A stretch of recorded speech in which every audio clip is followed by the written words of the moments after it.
বলছেন ইয়া রাসূলুল্লাহ আপনার নিকটে আমার তিনটি চাওয়া আছে, একটু সুবহানাল্লাহ বলেন। বলে ইয়া রাসূলুল্লাহ তিনটি চাওয়া, বলে কি? বলে ইয়া রাসূলুল্লাহ আমি খাদিজার ইন্তেকাল যখন হবে, মউত যখন হবে, তো আমার জন্য যেন দুনিয়ার বাজার থেকে কাফন জানে কিনা না হয়, যাতে করে আপনার একটা জুব্বা মুবারককে ফেড়ে আমার জন্য কাফন বানানো হয়। সুবহানাল্লাহ।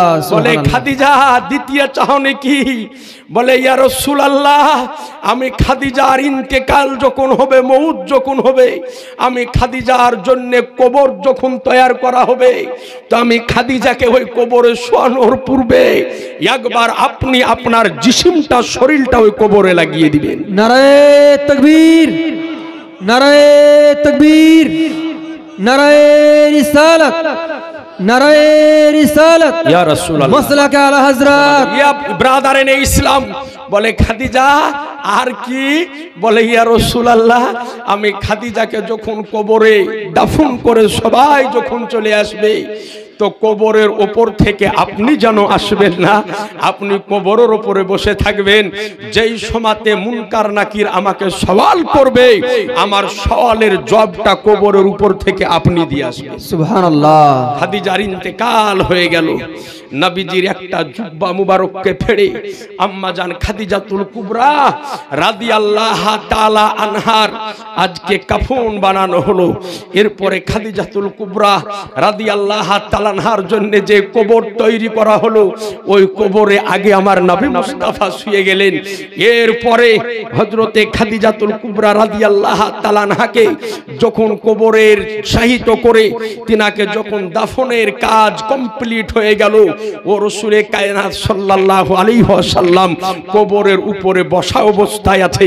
নবী আমার আসতেছেন না, দুই চোখের পানি ঝরিয়ে অঝর নয়নে কান্না করতেছেন যে আজ মক্কার বুকে আমার একমাত্র সাহারা ছিল আমার বিবি খাদিজা, সেও দুনিয়ার বুক থেকে বিদায় নিয়ে চলে গেল, কিন্তু মুনকার নাকির কবরের মধ্যে আসে না।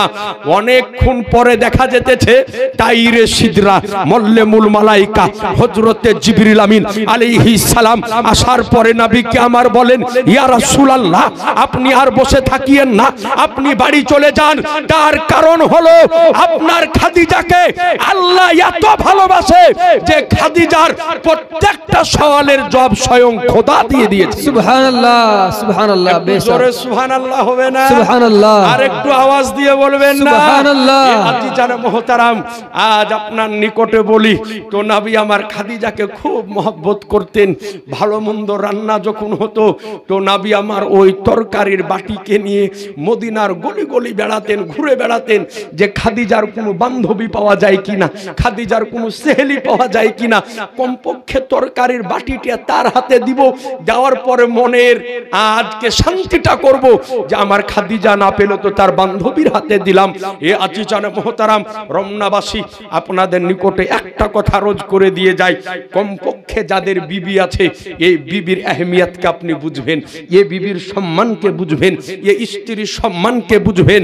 তার কারণ হলো জেনে রাখেন এই পৃথিবীর বুকে আল্লাহ আপনাকে যতগুলি সম্পদ দান করেছে, তার মধ্যে একটা অতি উত্তম সম্পদ যেটা আল্লাহর পক্ষ থেকে যে নিয়ামত আপনি পেয়েছেন তার নাম হলো উত্তম বিবি। জোরে বলে দেন সুবহানাল্লাহ। সুবহানাল্লাহ। আপনার বিবি যদি থাকে তো সেই বিবির আপনি আহমিয়তটা বুঝবেন।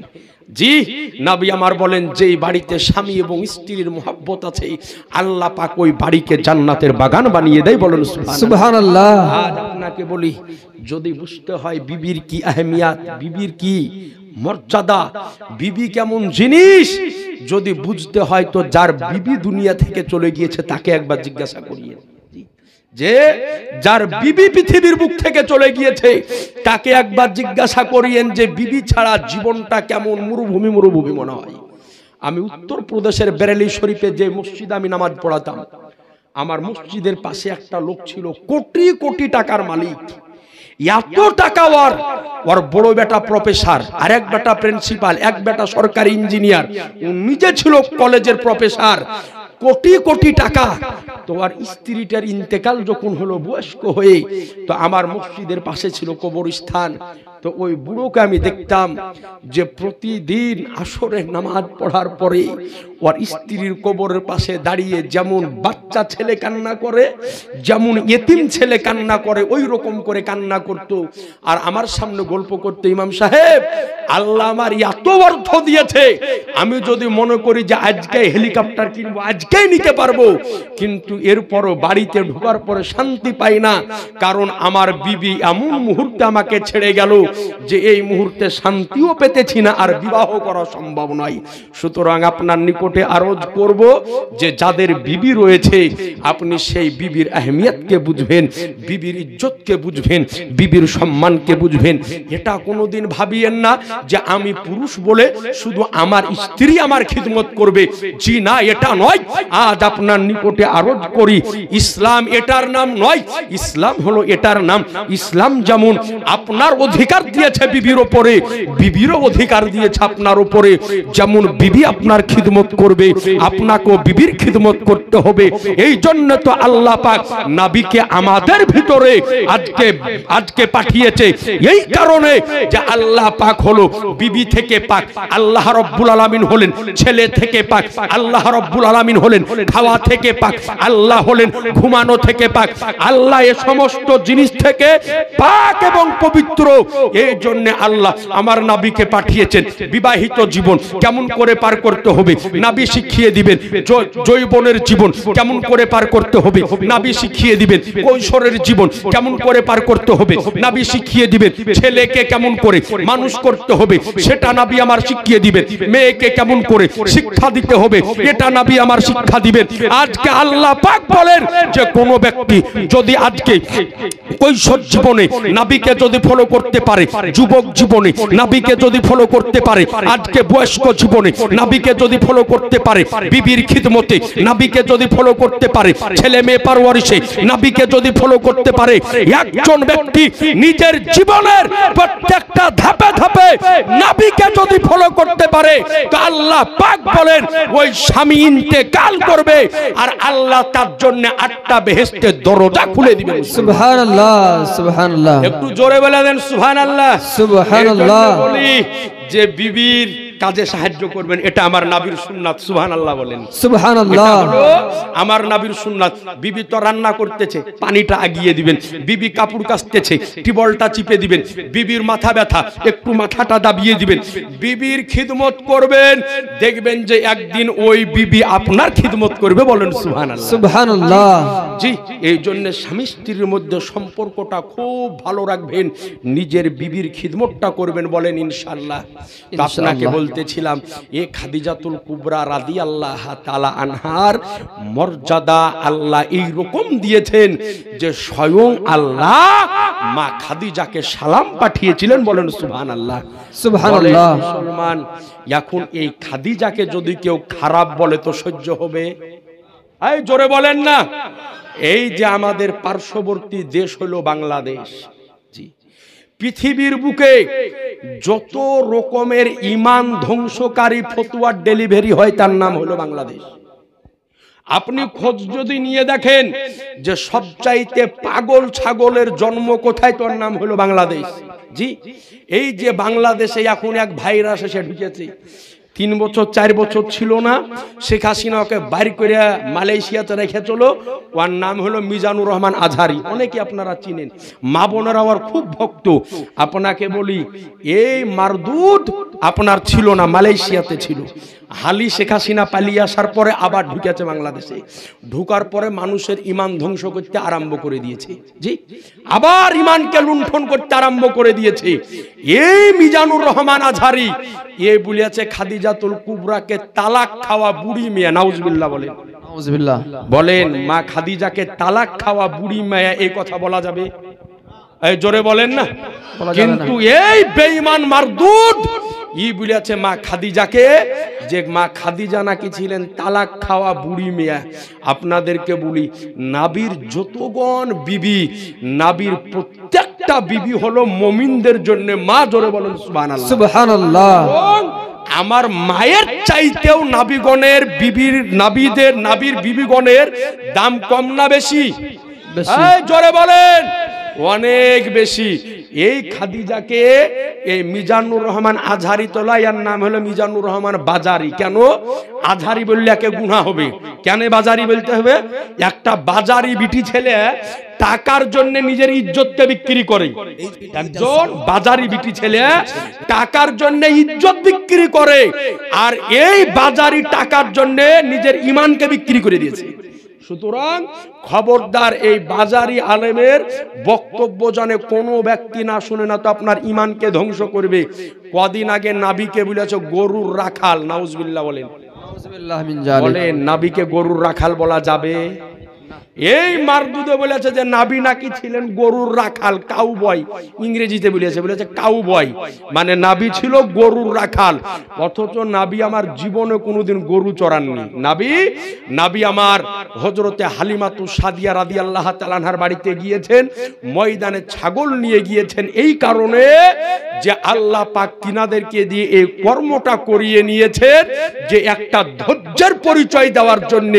কিন্তু এর পরেও নাবির জন্য রাখাল শব্দ ব্যবহার করা যাবে না, কারণ রাখাল শব্দটা নাবির জন্য ব্যবহার করলে এতে নাবির ইজ্জত সম্মান ছোট হয়, আর যেই শব্দতে নাবির ইজ্জত সম্মান ছোট হয় ওই শব্দ নাবির জন্য ব্যবহার করা যাবে না।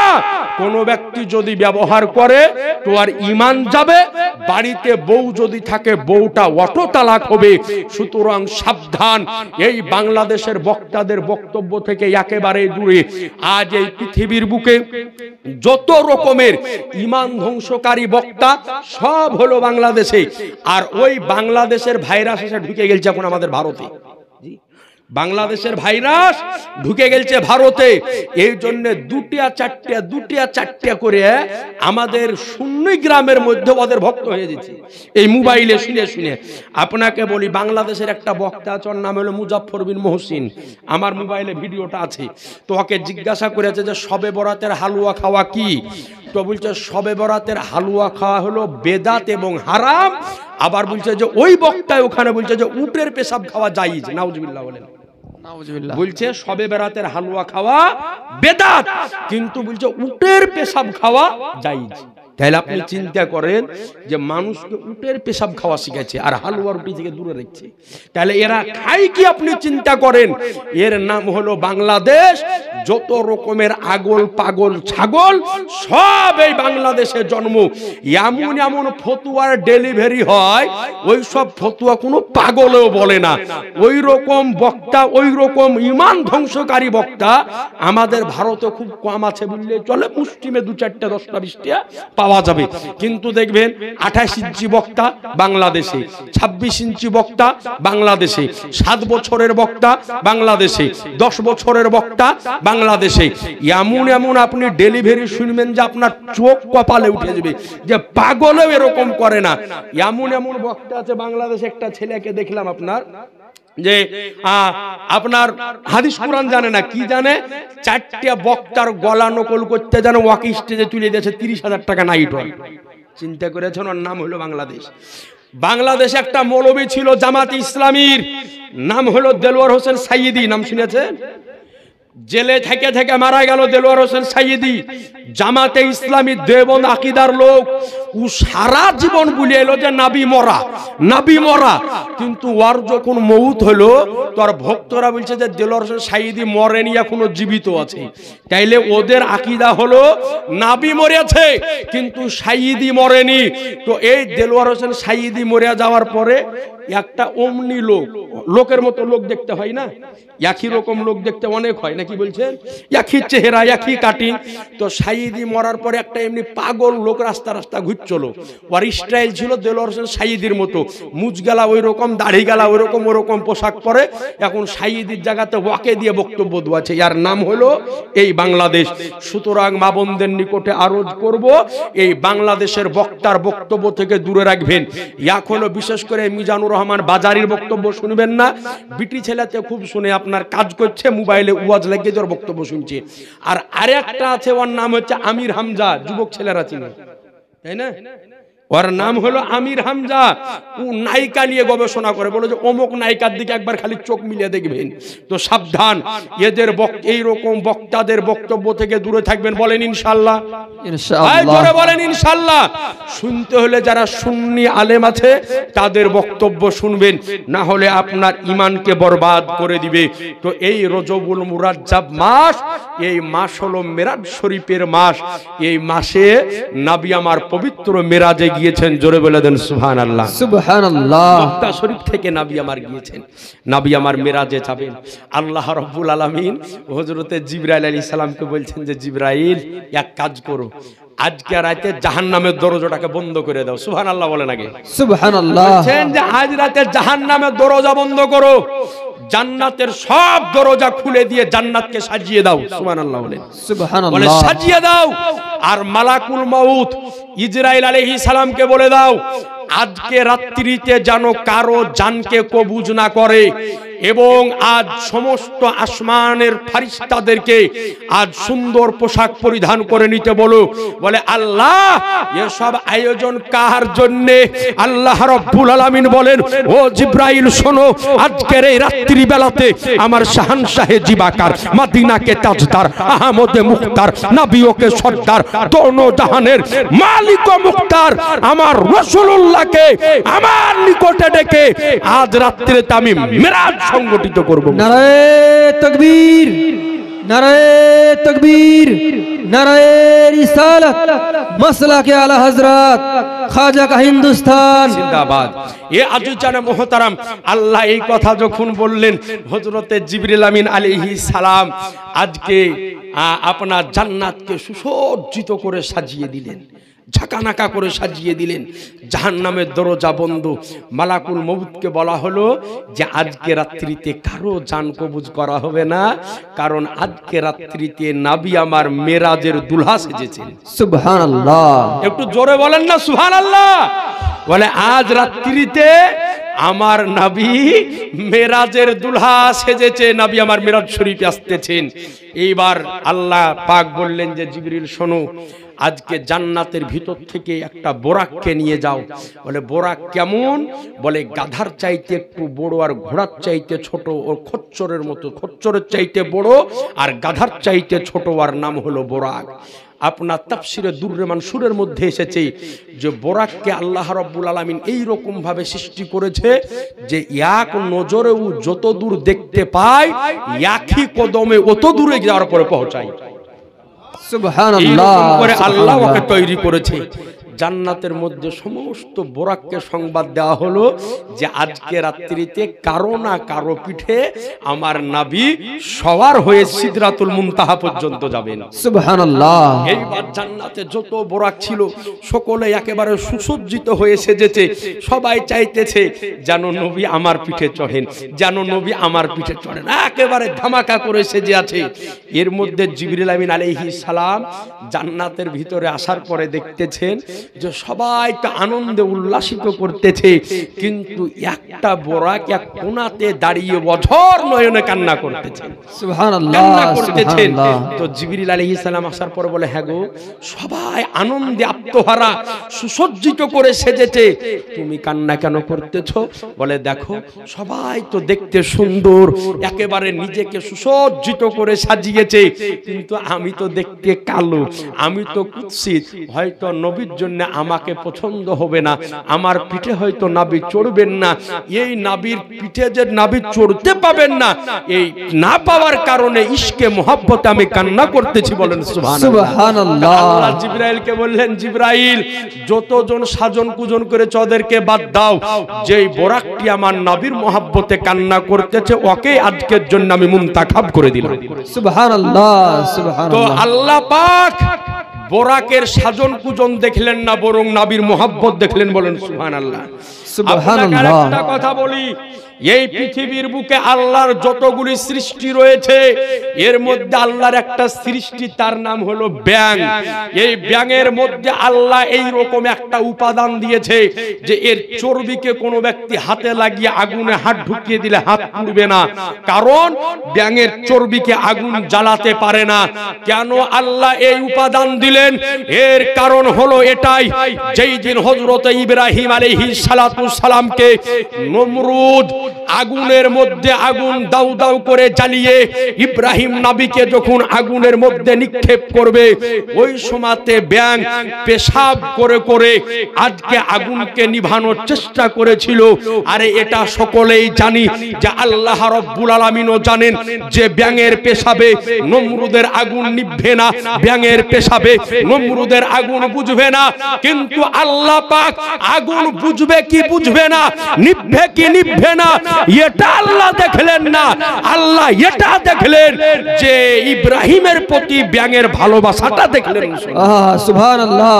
এই জন্য আল্লাহর মহব্বতে, নবীর মহব্বতে কখন যে কার কোনটা কবুল হয়ে যাবে এটা আমাদের কারো জানা নাই। আমরা যে প্রতিদিন নামাজ পড়ি, আমাদের নামাজ প্রতিদিন কবুল হয় কোনো গ্যারান্টি আছে? কোনো গ্যারান্টি নাই। আমরা যারা রোজা রাখি, রোজা দিয়ে আমাদের কবুল হয় এর গ্যারান্টি আছে? গ্যারান্টি নাই। কিন্তু হতে পারে কোনো না কোনো দিন আল্লাহ রাব্বুল আলামিন একদিন কোনো ওসিলাতে একদিনের ইবাদত কবুল করে নিলে ওর ওসিলায় সারা জীবনের ইবাদত কবুল হয়ে যাবে। সুবহানাল্লাহ। আল্লাহ দেখলেন না যে ব্যাঙের প্রসবে আপনার আগুন নিভবে কি নিভবে না, শুধু মহব্বতটা দেখলেন। বলেন সুবহানাল্লাহ। এই জন্য বলি মহব্বত রাখবেন, ভালোবাসা রাখবেন। আল্লাহ পাক এই মহব্বত, এই ভালোবাসাটা দেখবেন। জোরে বলেন সুবহানাল্লাহ। সুবহানাল্লাহ। সুবহানাল্লাহ। করা হলো হযরতে জিবরিল আলাইহিস সালাম, মিকাইল আলাইহিস সালাম, ইসরাফিল আলাইহিস সালাম, ইসরাইল আলাইহিস সালাম সহ সমস্ত ৭০,০০০ ফেরেশতা হযরতে উম্মে হানি রাদিয়াল্লাহু তাআলা আনহার ঘরে নবী আমার আরাম করতেছেন। ৭০,০০০ ফেরেশতা হাজির। জোরে বলেন সুবহানাল্লাহ। সুবহানাল্লাহ। জিবরিল আলাইহিস সালাম আসার পরে দেখতেছেন যে নবী আমার ঘুমন্ত অবস্থায় ঘুমিয়ে আছেন। কিন্তু এটা আপনাকে জানিয়ে রাখি, নবীগণদের চোখ বন্ধ থাকে কিন্তু অন্তর জাগ্রত থাকে। সুবহানাল্লাহ। নবীগণদের, নবীর চোখ বন্ধ থাকে কিন্তু অন্তর জেগে থাকে। এই জন্য আমি আপনি ওযু করার পরে ঘুমিয়ে গেলে ওযু নষ্ট হয়ে যায়, কিন্তু নবীর ঘুমে ওযু নষ্ট হয় না। বলেন সুবহানাল্লাহ। কারণ তিনাদের অন্তর সর্ব অবস্থায় জাগ্রত থাকে।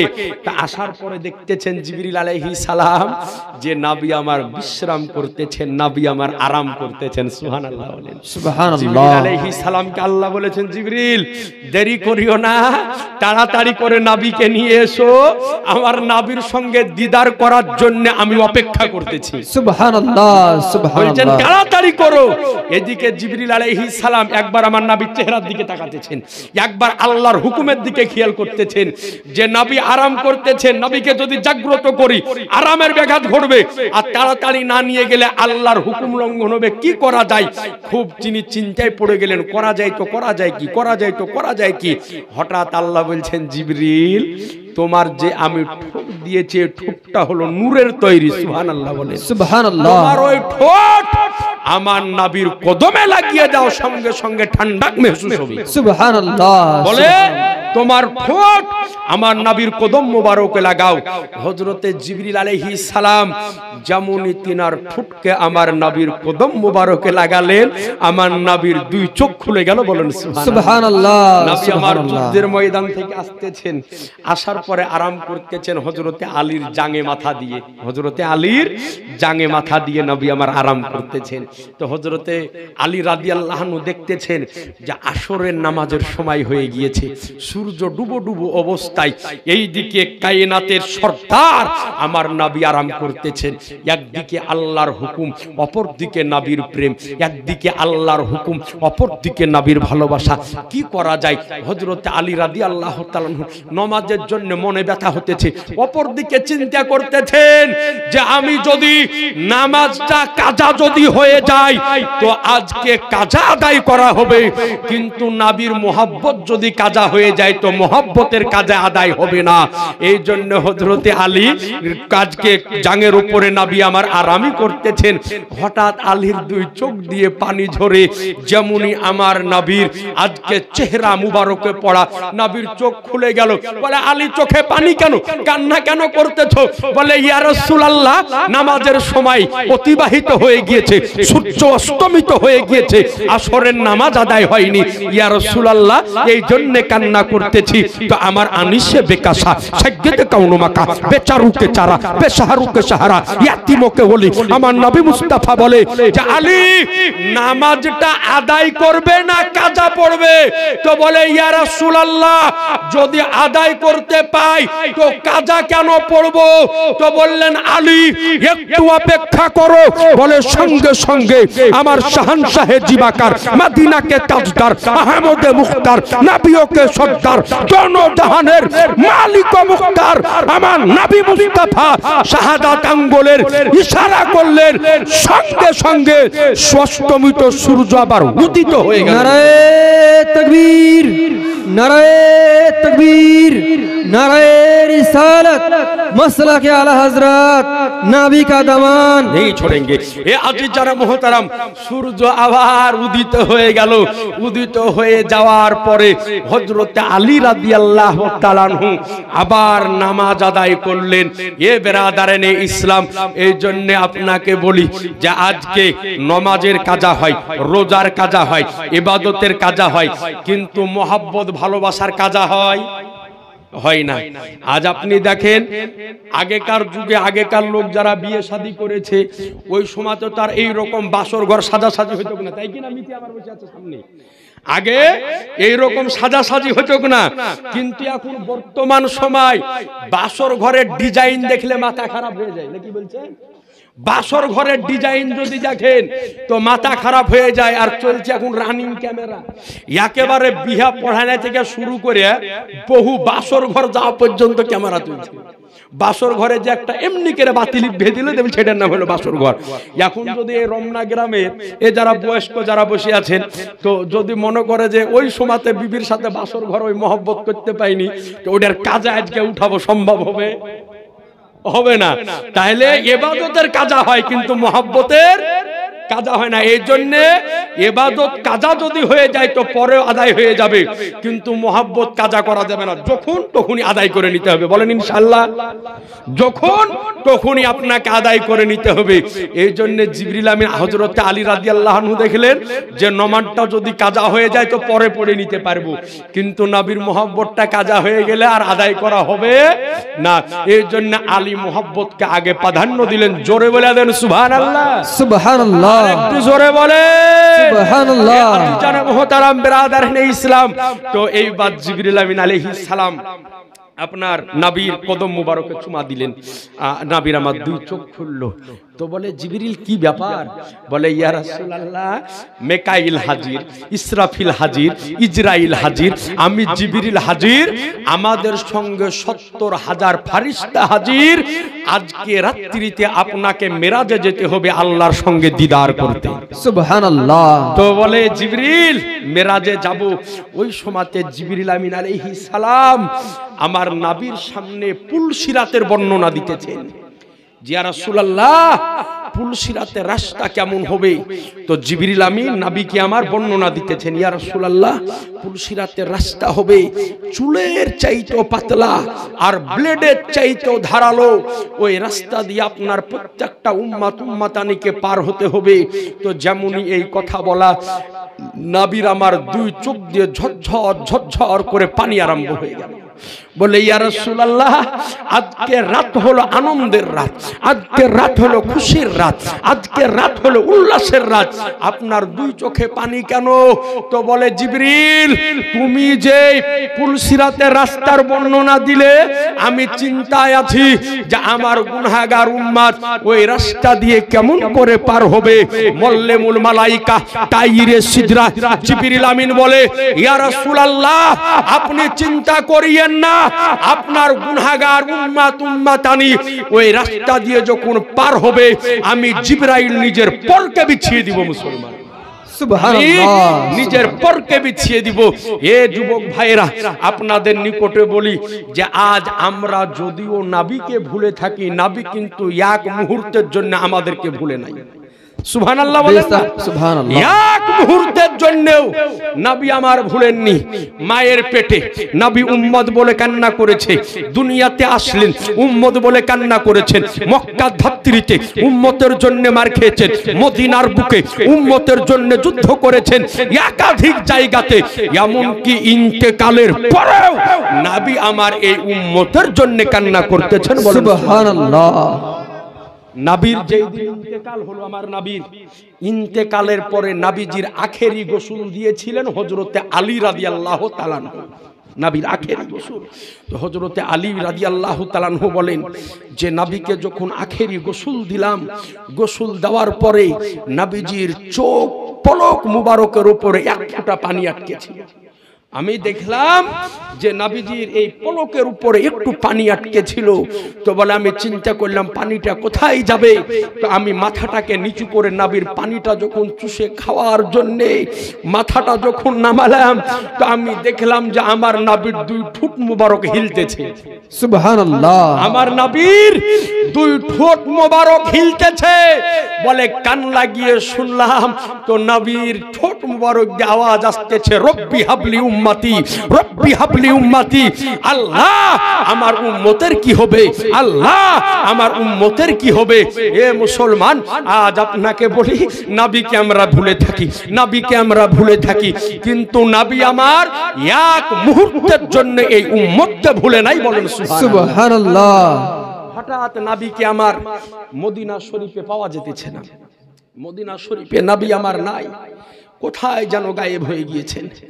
নবী যদি এক মুহূর্তের জন্য মদিনা শরীফ থেকে যেতেন তো মনে হতো যে মদিনা যেন অন্ধকার হয়ে গেল। সাহাবীরা পাগলের মতো হয়ে যেতেন, নবীকে গলি গলি খুঁজে বেড়াতেন যে কোথায় আমার নবী আছেন, কোথায় আমার নবী আছেন। হযরতে আবু হুরায়রা রাদিয়াল্লাহু তাআলা আনহু বর্ণনা করেন যে 3 দিন যাবত নবীকে আমার দেখতে পাচ্ছি না, কোথায় আছে, মনে হচ্ছে মদিনা অন্ধকার হয়ে গেল। বলে সাহাবীরা গলি গলি খুঁজে নবী কোথায়, নবী কোথায়, কোথাও নবীকে খুঁজে পাওয়া যায় না। বলে কারণ হলো এটাই, আমাদের উপরে বিপদ আসতো, আপদ আসতো, বালা আসতো, মুসিবত আসতো। বলে কেউ থাকতে মক্কায়, কেউ মদিনায়, কেউ ইয়ামানে, কেউ শামে, বিভিন্ন জায়গায় থাকতাম, কিন্তু যখনই বালা মুসিবত আসতো আমরা মদিনাতে হাজির হওয়ার পরে আমার নবীর নুরানি চেহারা, হাক্কানি চেহারা, ইরফানি চেহারা একবার দর্শন করে নিতাম তো আমাদের বালা মুসিবত দূর হয়ে যেত। সুবহানাল্লাহ, সুবহানাল্লাহ। আপনাকে বলি সুবহানাল্লাহি ওয়া বিহামদিহি, কথায় কথা মনে পড়ে যাচ্ছে। মুলকে শামের প্রান্তরে যুদ্ধ চলতেছে, রোম থেকে এসেছে কাফেররা যুদ্ধ করতে, তো সাহাবীদেরকে যুদ্ধ করে পারতেছে না। তো কাফেরদের যে লিডার ও বলছে এক কাজ করো তো গো, এই যে সাহাবীদেরকে তো আমরা যুদ্ধ করে পারছি না, ওরা কি খাবার খায় একটু রাতের বেলা একজন টেউ লাগিয়ে দেখো তো। বলে না যে একটু দেখো তো কি করছে না করছে। তো 2 জন কাফেরদের পক্ষ থেকে রাত্রি বেলাতে দেখতে এলো যে সাহাবীরা রাত্রিতে খাবার কি খায়, যাদের এত শক্তি আসে কোথা থেকে। সুবহানাল্লাহ বলবেন না? সুবহানাল্লাহ। শক্তি আসে কোথা থেকে যারা যুদ্ধ করে এদেরকে আমরা হারাতে পারি না। তো কাফেরদের পক্ষ থেকে 2 জন গোয়েন্দা আসলো দেখার জন্য যে সাহাবীরা রাত্রে খাই কি। কাফেররা যাওয়ার পরে কাফেরদেরকে বলল যে শোনো, আমরা যে সাহাবীদের সাথে দিনের বেলায় যুদ্ধ করি, যে সাহাবীরা দিনের বেলাতে বীর পালোয়ান বাহাদুর বাঘের মতো আমাদের সাথে যুদ্ধ করে, ওই সাহাবীদেরকে আমরা রাত্রে বেলায় যাওয়ার পরে দেখতেছি যে তারা সিজদায় পড়ে গিয়ে ভিক্ষুকের মতো আল্লাহর দরবারে হাত উঠিয়ে বসে রয়েছে। সুবহানাল্লাহ, সুবহানাল্লাহ। ভিক্ষুকের মতো আল্লাহর দরবারে হাত উঠিয়ে বসে আছে। বলে শোনো, এদেরকে যুদ্ধ করে হারানো তো দূরের কথা, কসম খোদার পাহাড়কে তার জায়গা থেকে হটানো যাবে, কিন্তু নবীর সাহাবীদেরকে হটানো সম্ভব হবে না। সুবহানাল্লাহ সুবহানাল্লাহ, সম্ভব হবে না। তো আপনার নিকটে আরজ করতেছিলাম, ইয়ে রাসূলে কায়নাত সাল্লাল্লাহু আলাইহি ওয়াসাল্লামকে 3 দিন যাবত মদিনাতে পাওয়া যেতেছে না। সাহাবীরা পেরেশান, কোথায় গেল নবী, কোথায় গেল নবী, কোন দিকে গেল? হযরতে আবু হুরায়রা রাদিয়াল্লাহু তাআলা বলেন, আমি এক পা দুপা করে জঙ্গলের পাহাড়ের দিকে গেলাম। যাওয়ার পরে দেখতেছি একটা রাখাল ছাগল চড়াতেছে। তো তাকে জিজ্ঞাসা করলাম, হ্যাঁ গো, এই দিক দিয়ে কি এইরকম একজন ব্যক্তিকে দেখেছো? বলে, হ্যাঁ দেখেছি, এই জঙ্গলের দিকে গিয়েছে, কিন্তু আজ 3 দিন যাবত হলো ওই লোকটাকে, ওই ব্যক্তিকে দেখেছি যে উনি জঙ্গলের ভিতরে যাওয়ার পরে সিজদাতে পড়ে গিয়ে এমন ডুকরে ডুকরে ডুকরে কান্না করতেছে যে ওর ডুকরে ডুকরে কান্নার কারণে আমার ছাগলগুলা পর্যন্ত খাওয়া দাওয়া বন্ধ করে দিয়েছে।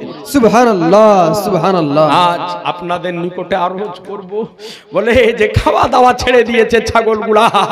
তো হযরতে আবু হুরায়রা রাদিয়াল্লাহু আনহু বলেন, আমি যাওয়ার পরে দেখলাম নবী আমার সিজদায় পড়ে ডুকরে ডুকরে কান্না করতেছে, এমন ভাবে কান্না করতেছে জবান দিয়ে একটাই শব্দ বের হতেছে, রব্বি হাবলি উম্মতি, রব্বি হাবলি উম্মতি। চা খাওয়াবেন নাকি? দেন দেন, চট করে দেন, দেরি করিয়েন না। চা যখন দিচ্ছে দিয়ে দেন, দেন চাটা দিয়ে দেন, যখন লিয়া চলে এসছে চট করে দেন, দেরি করিয়েন না।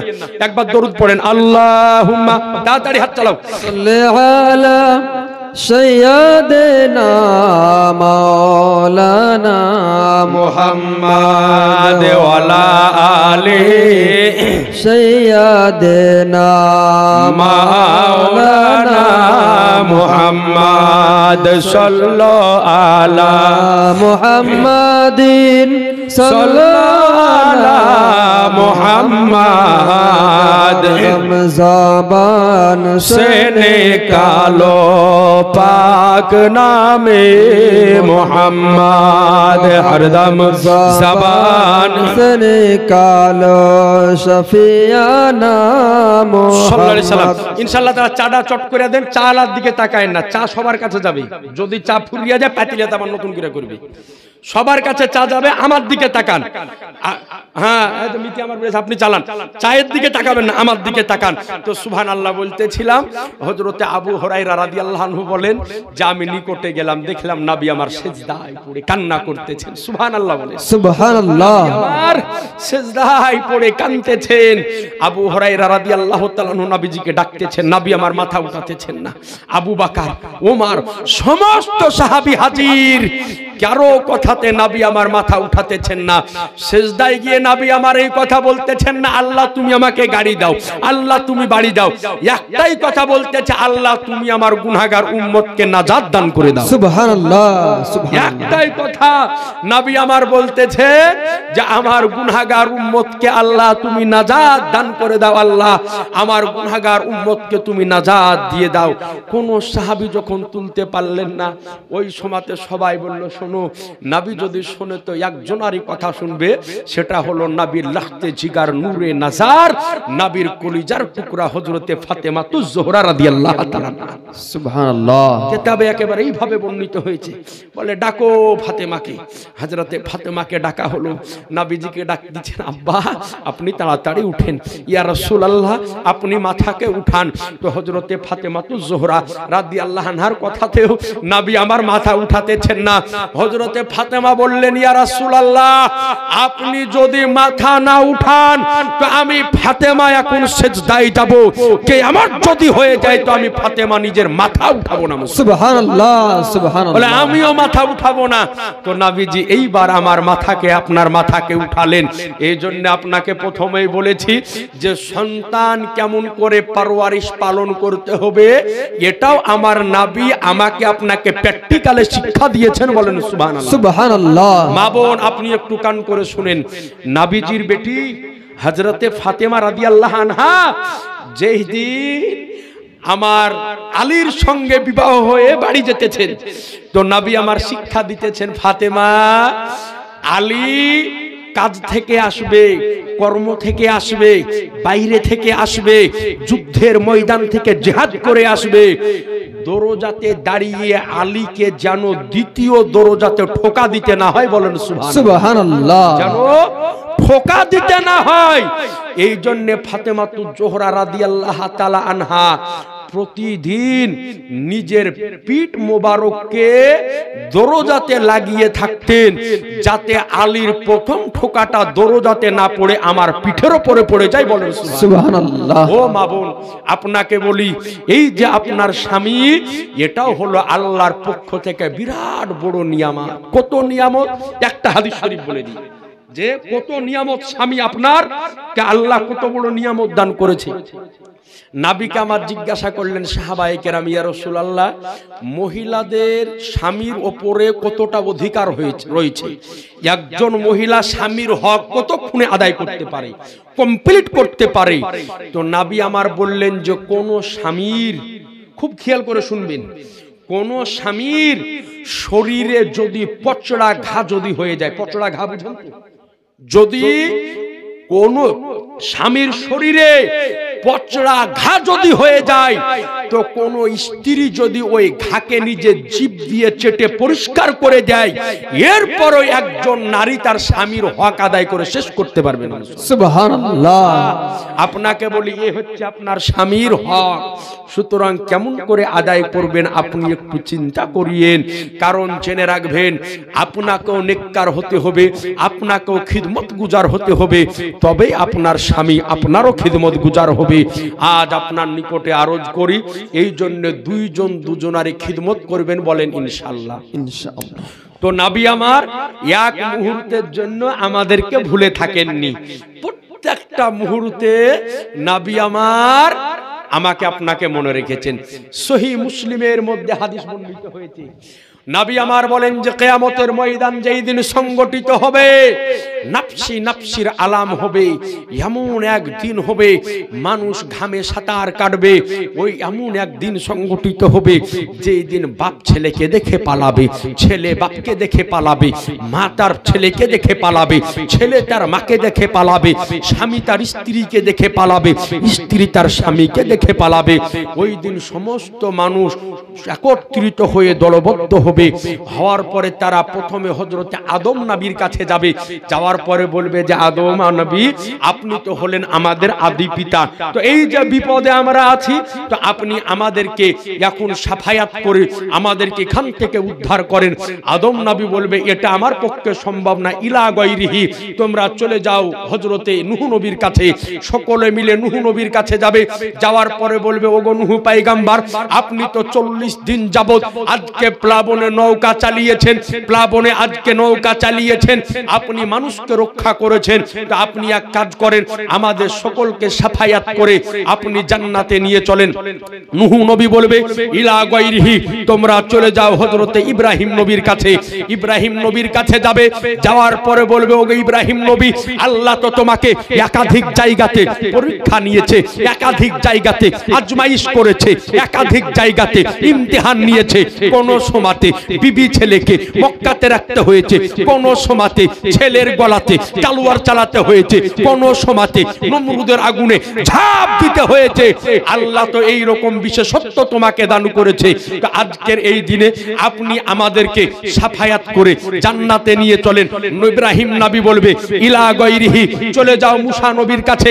মানুষ চলে যাবে মুসার কাছে, যাওয়ার পরে বলবে, মুসা, আল্লাহ তো তোমাকে এই রকম ক্ষমতা দিয়েছিল যে লাঠিকে তুমি অজাগর সাফ করে দিতে, এই রকম ক্ষমতা দিয়েছিল তুর পাহাড়ে যাওয়ার পরে আল্লাহর সঙ্গে কথাবার্তা বলতে। তো আজকের এই বিপদের দিনে আপনি আমাদেরকে জান্নাতে নিয়ে চলেন। তো মুসা নবী বলবে, ইলা গায়রিহি, চলে যাও ঈসা নবীর কাছে।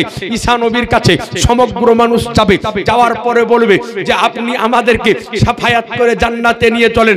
ঈসা নবী সমগ্র মানুষকে আমার নবীর নিকটে পাঠাবে, সমগ্র মানুষ দলবদ্ধ হয়ে আমার আনিসে বেকাসা সজ্জে কাউনো মাকা বেচারুকে চারা বেশাহরুকে সাহারা ইয়াতিমকে ওলি হাম গরিবকে হামি আমার রহমাতাল লিল আলামিন পয়গম্বরের নিকটে পৌঁছাবে। আর আমার নবী মুস্তাফা কে যেমনই বলা হবে ইয়া রাসূলুল্লাহ আমরা তো বিপদগ্রস্ত, আমাদের শাফায়াত করেন, তো আমার শাফায়াতকারী নবী ওই সময়তে ইলা গায়রিহি বলবেন না, বরং নবী আমার বলবেন আমি তো এটার জন্যই অপেক্ষা করতেছি। সুবহানাল্লাহ সুবহানাল্লাহ। নারায়ে তাকবীর নারায়ে তাকবীর নারায়ে রিসালাত। আচ্ছা জানে মোহতারাম, এই জন্য আপনাকে বলেছি সমগ্র নবীর মধ্যে সমগ্র রাসূলের মধ্যে আমার নবী পাককে আল্লাহ রাব্বুল আলামিন বিশেষত্ব খুশুসিয়াত যেটা দিয়েছে অন্য কোন নবীকে দেননি, কোন রাসূলকে দেননি, যেটা আদম নবীর জন্য সম্ভব হবে না আমার নবীর দ্বারাতে হবে, নূহ নবীর দ্বারাতে সম্ভব হবে না আমার নবীর দ্বারাতে হবে, আজকে ইব্রাহিম নবীর দ্বারাতে সম্ভব হবে না আমার নবীর দ্বারাতে হবে, মুসা নবীর দ্বারাতে সম্ভব হবে না আমার নবীর দ্বারাতে হবে, ঈসা নবীর দ্বারাতে সম্ভব হবে না আমার নবীর দ্বারাতে হবে। এক কথায় যেটা অন্যান্য নবীদের জন্য সম্ভব হবে না আল্লাহ পাক আমার নবীর জন্য ওটাকে সম্ভব করে দিয়েছেন। সুবহানাল্লাহ সুবহানাল্লাহ। জোরে বলা যাবে না সুবহানাল্লাহ? সুবহানাল্লাহ। হযরত আনাস ইবনে মালিক রাদিয়াল্লাহু আনহু বর্ণনা করেন, সহিহ মুসলিমের হাদিস এসেছে, বুখারীতে এসেছে, বলেন যে ইয়া রাসূলুল্লাহ কিয়ামতের দিনে আপনাকে কোথায় খুঁজবো? নবীকে বললেন ইয়া রাসূলুল্লাহ কিয়ামতের দিন আপনাকে কোথায় পাবো? তো এই যে বাংলাদেশের এক বক্তা এক মারদুদ, ওর নাম হলো আব্দুর রাজ্জাক বিন ইউসুফ, ওর চেহারা যদি দেখেন তো মনে হবে যে নমরুদের চাইতেও খারাপ। জি, চেহারা যদি দেখেন তো মনে হবে ফেরাউনের চাইতেও খারাপ। দেখেন আপনাদের রমনার হাজী সাহেব যেগুলা বসে আছেন মনে হচ্ছে চেহারাতে ঝকমকে নূর চমকাছে। সুবহানাল্লাহ বলেন। এগুলা হচ্ছে সুন্নিদের পেহচান, যে চেহারা থাকে ডগমগে, আর প্রথমে আল্লাহর সুরতকে চেহারাকে খারাপ করে দেয়। গুস্তাকে নবী এই বাংলাদেশের মারদুদ বলেছে যে কিয়ামতের ময়দানে নবী নাকি মিজানের পাশে দাঁড়িয়ে থাকবে, যে দেখবে যে নবীর নেকির পাল্লা ভারী হয় না গুনার পাল্লা ভারী হয়। বলেন নবীর গুনাহ আছে, নবীর পাপ আছে, বলছে নবী মিজানের পাশে ফেল ফেল করে দাঁড়িয়ে থাকবে। নাউজুবিল্লাহ বলেন। বলেন এই রকম কথা যদি কেউ বলে তো শোনার পরে গায়ের রক্ত গরম হবে না? হবে না? হ্যাঁ, এমন মেজাজ গরম হয় যে মনে হয় যে ওকে যদি সামনে পাওয়া যায় তো ফাড়ে ফেলে দি ধরে, নাকি বলছেন? হ্যাঁ, যে বলছেন নবী নাকি কিয়ামতের ময়দানে ফেল ফেল করে দাঁড়িয়ে থাকবে, আর মিজানের পাশে দাঁড়িয়ে দাঁড়িয়ে নবী নাকি বলবে যে আমার নেকির পাল্লা ভারী হয় না আমার গুনার পাল্লা ভারী হয়, নেকির পাল্লা ভারী হয় না গুনার পাল্লা ভারী। কত বড় মারদুদ মালাউন দেখেছে। মানে ওর কাজ হলো যখন নবীর বিপক্ষে বলতে হবে যেমন দিয়া হোক ঘুরিয়া, যেমন দিয়া হোক ঘুরিয়া। নবী ছাগল চড়াইছে এটা তুমি লোকের সামনে বলো, এটা তোমার নজরে হুড়ে। নবী যে আকাশে চাঁদকে দু টুকরা করেছে এটা তোমার নজরে হুড়ে না? নবী যে ডুবা সূর্যকে উদিত করেছে এটা তোমার চোখে হুড়ে না? মিশকাতে যে হাদিস আছে নাবিদ আঙ্গুল মুবারক যে ঝর্ণার ফোয়ারার মতো পানি বের হয়েছে এটা তোমার নজরে আসে না? নাবি ছাগল চড়াইছে এটা তোমার নজরে আসে? আসলে এটা নয়, আসল কথা হলো এটাই যে এদেরকে নাবির গুস্তাকি করার জন্য বিদেশি সরকার থেকে টাকা দেওয়া হয়। কথা বুঝতে পেরেছেন? আমি যতদূর জানি এবং এই গ্রামে আমার আশা কতবার যে হয়েছে আমার নিজেও ভুলে গেছি, নাকি বলছেন মিতে? তার কারণ হলো যে আজ যে এই যে আবুল কালাম আজাদকে দেখছেন, যত এখন পশ্চিমবঙ্গে 16-17টা ডিস্ট্রিক্ট আমি ভ্রমণ করি, তো এটা সম্পূর্ণ হচ্ছে আপনাদের গ্রাম থেকে আমার প্রথম জার্নি শুরু। সুবহানাল্লাহ বলেন। এই জন্য রমনা গ্রামের মানুষ যখনই ডাক দেয় শারীরিক অবস্থা খারাপ ভালো যদি থাকে তা আমি আসার পর উপস্থিত হই, কারণ আমার জীবনের প্রথম ওয়াজ হচ্ছে এই গ্রাম থেকেই। সুবহানাল্লাহ বলেন। এবং আপনাদের জন্য দোয়া করি যে আল্লাহ পাক যেন আপনাদের সবার হায়াতকে বাড়িয়ে দেয়। বলেন আমিন। জি, তার কারণ হলো এই গ্রাম থেকে আমার প্রথম বক্তব্য জীবন শুরু হয়েছে, এবং এই গ্রাম থেকে আমার প্রথম বক্তব্যই যে হানিফের চ্যানেলে আপনার যাই, তারপরে থেকে আমি বাইরে আমাকে মানুষজন চিন্তা আরম্ভ করলো। তো সুবহানাল্লাহ। তো আপনাকে বলি এই যে গ্রাম রমনা গ্রাম, এই গ্রামে হচ্ছে সকলেই সুন্নি, নাকি বলছেন? একটা ওহাবি আমার মনে বলে যে নাই, যদি দু একটা থাকে আংড়ি বাংড়ি ওটা হচ্ছে আলাদা ব্যাপার, তবুও সামনে বলনেওয়ালা নাই, পেছনে আছে, নাকি? সামনে নাই, পেছনে আছে। তো আলহামদুলিল্লাহ, তো এই যে রসুলে কায়নাত সাল্লাল্লাহু আলাইহি ওয়াসাল্লাম সম্পর্কে বলে দিল যে নবী মিজানের পাল্লার পাশে নাকি বলে ফেল ফেল ফেল ফেল করে তাকিয়ে থাকবে যে আমার নেকির পাল্লা ভারী হয় না আমার গুনাহের পাল্লা ভারী হয়। নাউজুবিল্লাহ বলেন। নাউজুবিল্লাহ মিন জালিক। অথচ মুসলিমের হাদিসে এসেছে যে আনাস ইবনে মালিক রাদিয়াল্লাহু আনহু বলতেছেন যে ইয়া রাসূলুল্লাহ, আপনাকে কোন জায়গাতে খুঁজবো, আপনাকে কোথায় খুঁজবো? তো নবী আমার বলেন যে সর্বপ্রথম আমাকে খুঁজবে মিজানের পাশে। সুবহানাল্লাহ, সুবহানাল্লাহ। মিজানের পাশে। কেন নবী মিজানের পাশে যাবেন? বলে যখন আমার উম্মাতানির নেকি এবং গুনাহকে মিজানের পাল্লাতে তোলা হবে, মাপা যখন হবে, তা আমি ওই জায়গাতে দাঁড়িয়ে দাঁড়িয়ে দেখব যে আমার কোন উম্মতের যদি নেকির পাল্লা কম হয়ে যায়, গুনার পাল্লা ভারী হয়ে যায়, তা আমি ওই জায়গাতে দাঁড়িয়ে আমার রহমতের দৃষ্টি দিয়ে তার নেকির পাল্লাকে ভারী করে দিব। সুবহানাল্লাহ, সুবহানাল্লাহ। জোরে বলেন না সুবহানাল্লাহ। সুবহানাল্লাহ। এডিয়া না বলে ও বলল যে নবী নাকি ফেল ফেল করে তাকিয়ে থাকবে। চিন্তা করেছেন? আর হাদিসে এসছে এটা। আসল কথা হলো এদেরকে নবীর বিরুদ্ধে বলতে হবে। তো এই যে রমনা গ্রাম, আচ্ছা আপনারা সকলেই একেবারে বুকে হাত রেখে বলেন তো, কুরবানির সময়তে জীবনে কোনোদিন আপনাদের গ্রামে কোনো ব্যক্তি 10টা 12টা গরু কুরবানি করার জন্য দিয়ে গেছে? জোরে বলেন না। দিয়া যায়নি। আজকে আপনি দেবন হন, সামনে কুরবানিতে আপনার গ্রামে 20টা গরু দিয়ে যাবে। আপনি আজকে তবলিগ জামাত হন, আপনার গ্রামে 20টা গরু দিয়ে যাবে। আজকে আপনি কাদিয়ানিতে নাম লেখান, আপনার দুতলা বাড়ি রং চং করে দিয়ে চলে যাবে। কিন্তু তার পরিবর্তে কি নেবে? আপনার ঈমানটা নিয়ে চলে যাবে। কথা বুঝেছেন? তার পরিবর্তে আপনার ঈমান নিয়ে চলে যাবে। খবরদার, এদের ঈমানকে ধ্বংস করা হয়। এই যে আপনাকে বলি যে একটা বক্তা আছে, আপনারা দেখেছেন, কেন কথাটা কোথায় কথা মনে পড়ে গেল, কথাটা আপনাকে বলে শেষ করে দিই, শুনেলেন ভালো করে।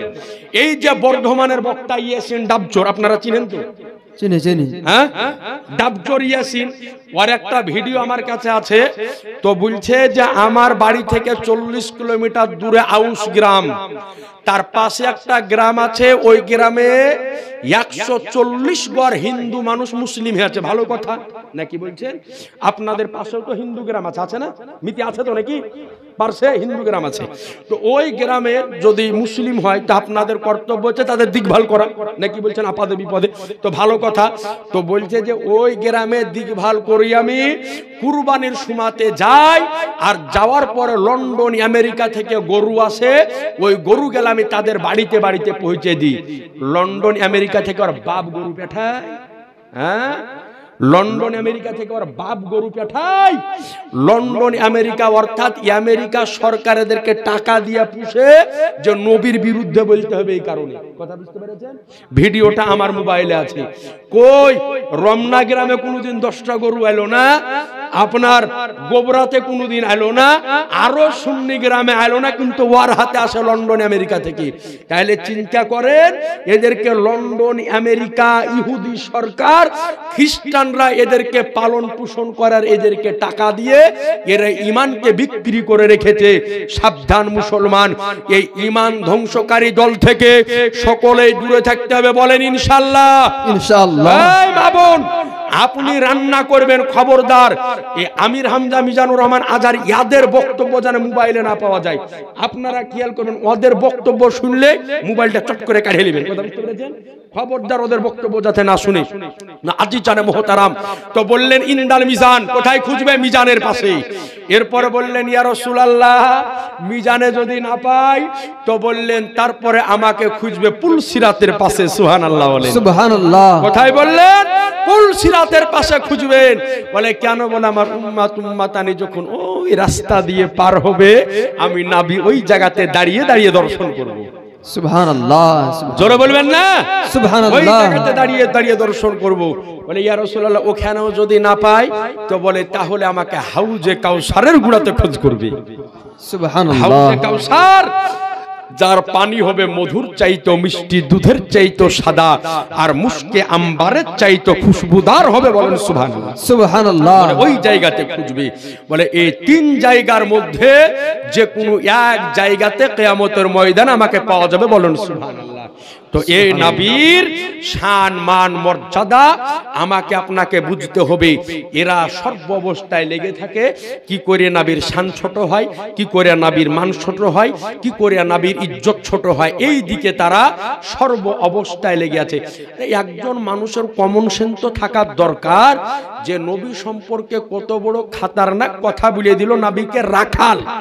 একজন মানুষের নিজের বুদ্ধি তো থাকার দরকার। মানুষ তো এই রকম পাগল নয় যে এক থালি বাসি ভাতে 1 কেজি লবণ মিশিয়ে তো খাই না, এত পাগল তো পৃথিবীতে নাই। ওই মাপটা বুঝে যে এক থালি বাসি ভাতে কতটুকু লবণ লাগবে ঠিক মিশিয়ে খাইলে, তাই না? কিন্তু নবীর বিরুদ্ধে বলে তখন আর কমন সেন্স ঘাস চড়াইতে চলে যায়। আপনাদের নিকটে আরজ করি তো এ নবী আমার মেরাজের দুলহা সেজেছেন, কথাটা বলতেছিলাম।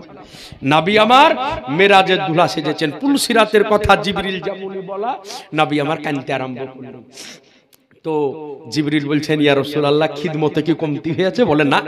বলে তাহলে চোখে পানি কেন? বলে জিবরিল তুমি যে পুলসিরাতের কথা বললে আমার চিন্তা হচ্ছে যে আমার উম্মতানিরা পার কেমন করে হবে, কেমন করে আমার উম্মতানি পার হবে। নবী আমার এই কথা বলতেছে। এরপরে জিবরিল আমিন আলাইহিস সালাম বের হলেন। বের হওয়ার পরে দেখতেছেন যে অন্ধকার ঘুটঘুটিয়া রাত, কারণ মেরাজ শরীফ শেষের দিকে হয়েছে অন্ধকারে।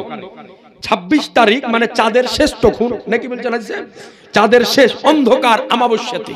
তো অন্ধকার। জিবরিল বলেন আল্লাহ, একটা বাড়িতে যদি বিবাহ হয় লাইটিং থাকে, একটা বাড়িতে যদি অনুষ্ঠান হয় চারিদিক জলজল করে, কিন্তু তোমার নবী আজ মেরাজের দুলহা তোমার সাথে দিদারে যেতেছে, অন্ধকার কেন? হযরতে জিবরিলকে আল্লাহ বলে ও জিবরিল শোনো, এই কথা বলিও না, আমার নবীর চেহারাকে আমি আল্লাহ 70,000 পর্দা দিয়ে আজকে লুকায়িত ছুপায়িত করে পাঠিয়েছি। যদি এক পর্দা উঠিয়ে দেওয়া হয় তো নবীর চেহারাতে আজকে সারা পৃথিবী আলোকিত হয়ে যাবে। সুবহানাল্লাহ সুবহানাল্লাহ।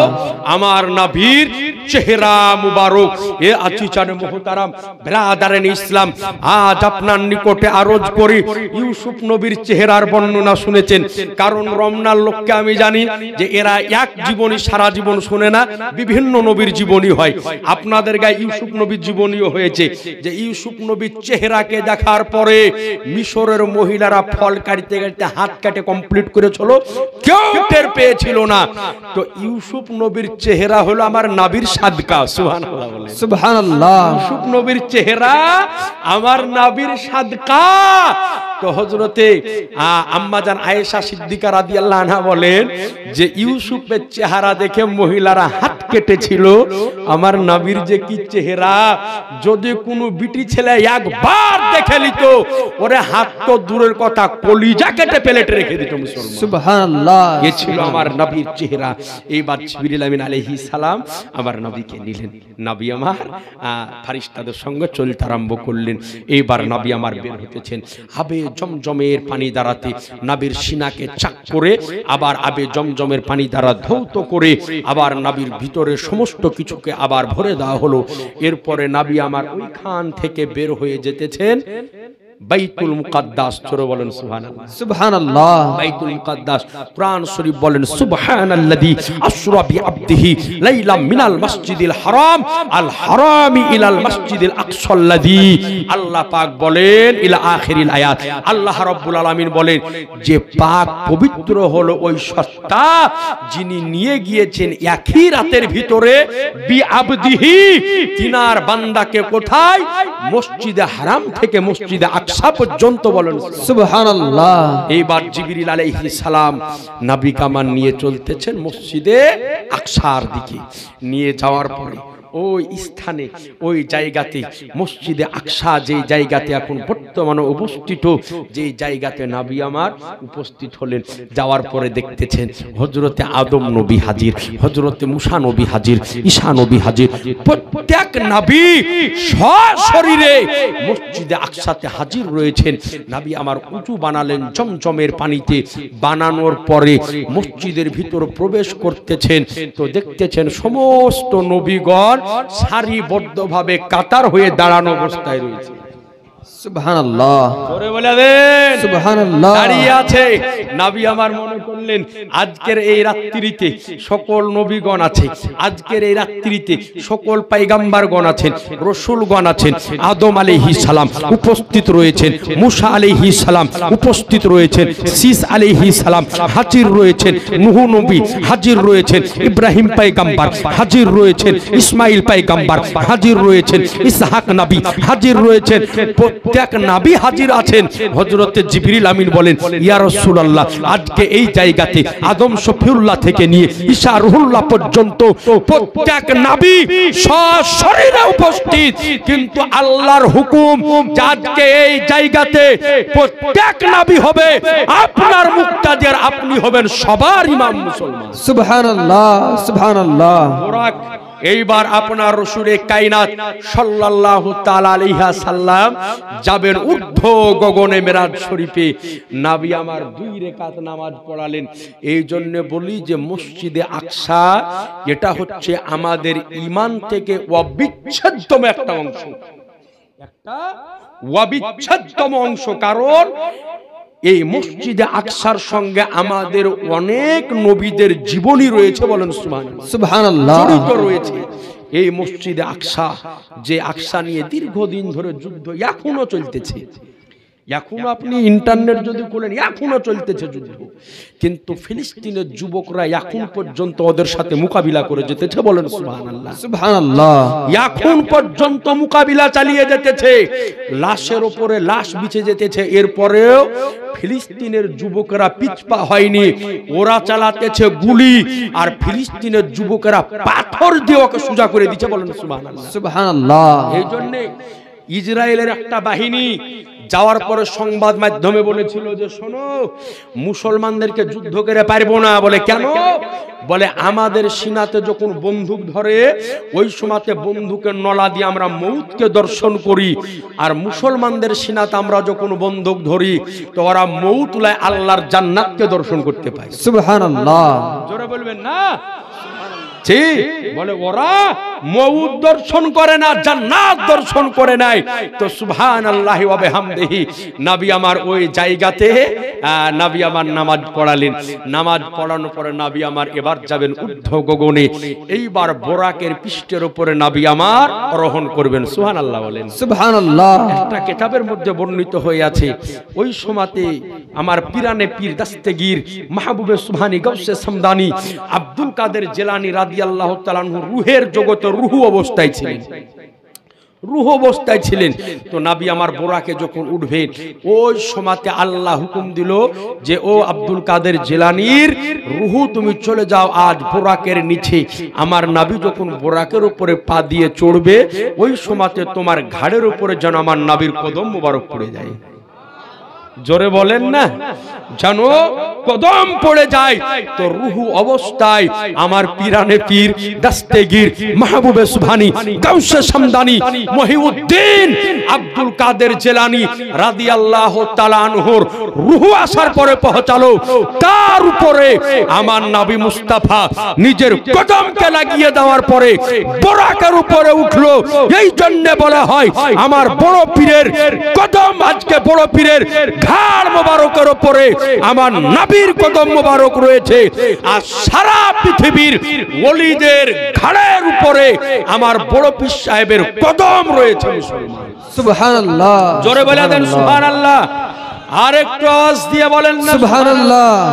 বড় পীর সাহেব কত বড় আব্দুল কাদের জিলানী রাদিয়াল্লাহু তাআলা আনহু শুধু যে একজন পীর ছিলেন তা ছিলেন না, বিরাট বড় একজন আলেমে দ্বীন ছিলেন, বলেন সুবহানাল্লাহ। সুবহানাল্লাহ। বিরাট বড় দেনদার ব্যক্তি ছিলেন, মানে দান করতেন অনেক। আব্দুল কাদের জিলানী রাদিয়াল্লাহু তাআলা আনহু সম্পর্কে লেখা হয়েছে যে তিনি একবার মক্কা শরীফ যেতেছিলেন হজ করতে পায়ে হেঁটে, বাড়ি থেকে দলবল নিয়ে কয়েকজন মুরিদ বর্গ নিয়ে বাগদাদ থেকে হেঁটে যেতেছেন মক্কা শরীফ হজ করতে। তো রাস্তায় যেতে যেতে এক জায়গাতে রাত লেগে গিয়েছে। একজন মুরিদ বলছে যে হুজুর এইখানে একটা আপনার মুরিদের বাড়ি আছে, তো মুরিদটা হলে একেবারে গরিব, কিন্তু দুখান গ্রামের পরে আপনার কোটিপতি বড় লোক মুরিদ আছে, ওই গ্রামে যে থাকবো। তা আব্দুল কাদের জিলানী রাদিয়াল্লাহু তাআলা আনহু বললেন, যেই গ্রামে এই গ্রামে আমার যে গরিব মুরিদ আছে ওর বাড়িতে চল। সুবহানাল্লাহ বলেন। সুবহানাল্লাহ। চল ওর বাড়িতে। কয়েকজন মুরিদকে সঙ্গে করে নিয়ে নির্জন রাত্রির কালে হুজুর যেমনই দরজায় আওয়াজ দিয়েছে, গরিব মুরিদ দরজা খোলার পরে হুজুরকে দেখার পরে চমকে উঠেছেন। সুবহানাল্লাহ। বলেন বড় পীর সাহেব যখন দরজার সামনে দাঁড়িয়ে, তো বেচারা আনন্দিত হবে না? হবে না? এই জোরে বলেন না। বিরাট আনন্দিত। বলে হুজুর তাড়াতাড়ি করে ভিতরে আসেন। ভিতরে নিয়ে যাওয়া তাল পাতার ছাউনি ঘর, হুজুরকে ঘরের মধ্যে থাকতে দিলেন। এইবার আব্দুল কাদের জিলানী রাদিয়াল্লাহু তাআলা আনহু একজন মায়ের পেটের কামেল ওলি ছিলেন। সুবহানাল্লাহ সুবহানাল্লাহ। মায়ের পেটের কামেল ওলি ছিলেন। ওলি তো অনেক রকম হয়। পৃথিবীর বুকে কিছু পীর হয় ইবাদত রিয়াদতের মাধ্যম দিয়ে, কিছু পীর হয় আল্লাহর ইবাদতের মাধ্যম দিয়ে, কিন্তু তিনাকে আল্লাহ পাক মায়ের পেট থেকে ওলি করে পাঠিয়েছেন। সুবহানাল্লাহ। তো এইবার গাউস পাক রাদিয়াল্লাহু আনহু তো ভালো করে জানেন, আমি যে গরিব মুরিদের বাড়িতে এসেছি, আমার এই মুরিদ আর তার স্ত্রী এত গরিব যে স্বামী স্ত্রী আর 3 দিন থেকে না খাওয়া অবস্থায় আছে। সুবহানাল্লাহ। জানেন তো বলতেছেন, বাবা তুমি রাত্রের বেলা তার খাবার দাবারের ব্যবস্থা করিও না, রাস্তা থেকে আমরা খেয়ে এসেছি। হুজুর যেমনই এই কথা বলা, এইবার রাত্রের বেলাতে আরাম করলেন। সকাল বেলায় চারিদিকে খবর হয়ে গিয়েছে যে অমুক বাড়িতে বড় পীর সাহেব আছে। বাপরে, এলাকার কোটিপতি বড় লোক, রসুকদার ব্যক্তি সব হাজির। একজন মুরিদ আসার পর বলছে, হুজুর আপনি এখানে থেকেছেন? আরে একটা গ্রাম পার করলে আমার বাড়ি ছিল, বিরাট বাড়ি। এই যে মুরিদ বর্গ আপনার সকালে দেখা করতে এসেছে, ইয়ারা যদি আমার বাড়িতে যেত তাহলে আমি 2টা উট জবাই করে খাইয়ে দিতাম। তা আব্দুল কাদের জিলানী রাদিয়াল্লাহু তাআলা আনহু বলছেন যে উট গেলা কই? বলে হুজুর আমার বাড়িতে বাঁধা আছে। বলে লিয়ে উট গেলা, লিয়ে এসে রাখ এখানে। আরেকজন মুরিদ বলছে, হুজুর কিছু দূরে আমার বাড়ি ছিল, যদি আমার বাড়িতে আপনি যদি যেতেন তো আমি লোককে গরু জবাই করে খাইতাম। কই গরু? বলে হুজুর 5টা গরু বাড়িতে আছে। বলে লিয়ে তাড়াতাড়ি, লিয়ে এসে হাজির। আরেকজন বলছে মুরগি, আরেকজন বলছে ছাগল। সব কালেকশন করে হুজুর রাখলেন। রাখার পরে বললেন, বল এখন এগুলানের মালিক কে? বলে হুজুর এগুলা আপনাকে আমরা দান করে দিয়েছি। তো বলে সব এগুলার মালিক যখন আমি হয়ে গিয়েছি, আমার এই গরিব মুরিদকে এগুলা আমি সব দান করে দিলাম। সুবহানাল্লাহ। সুবহানাল্লাহ। জোরে বলবেন না?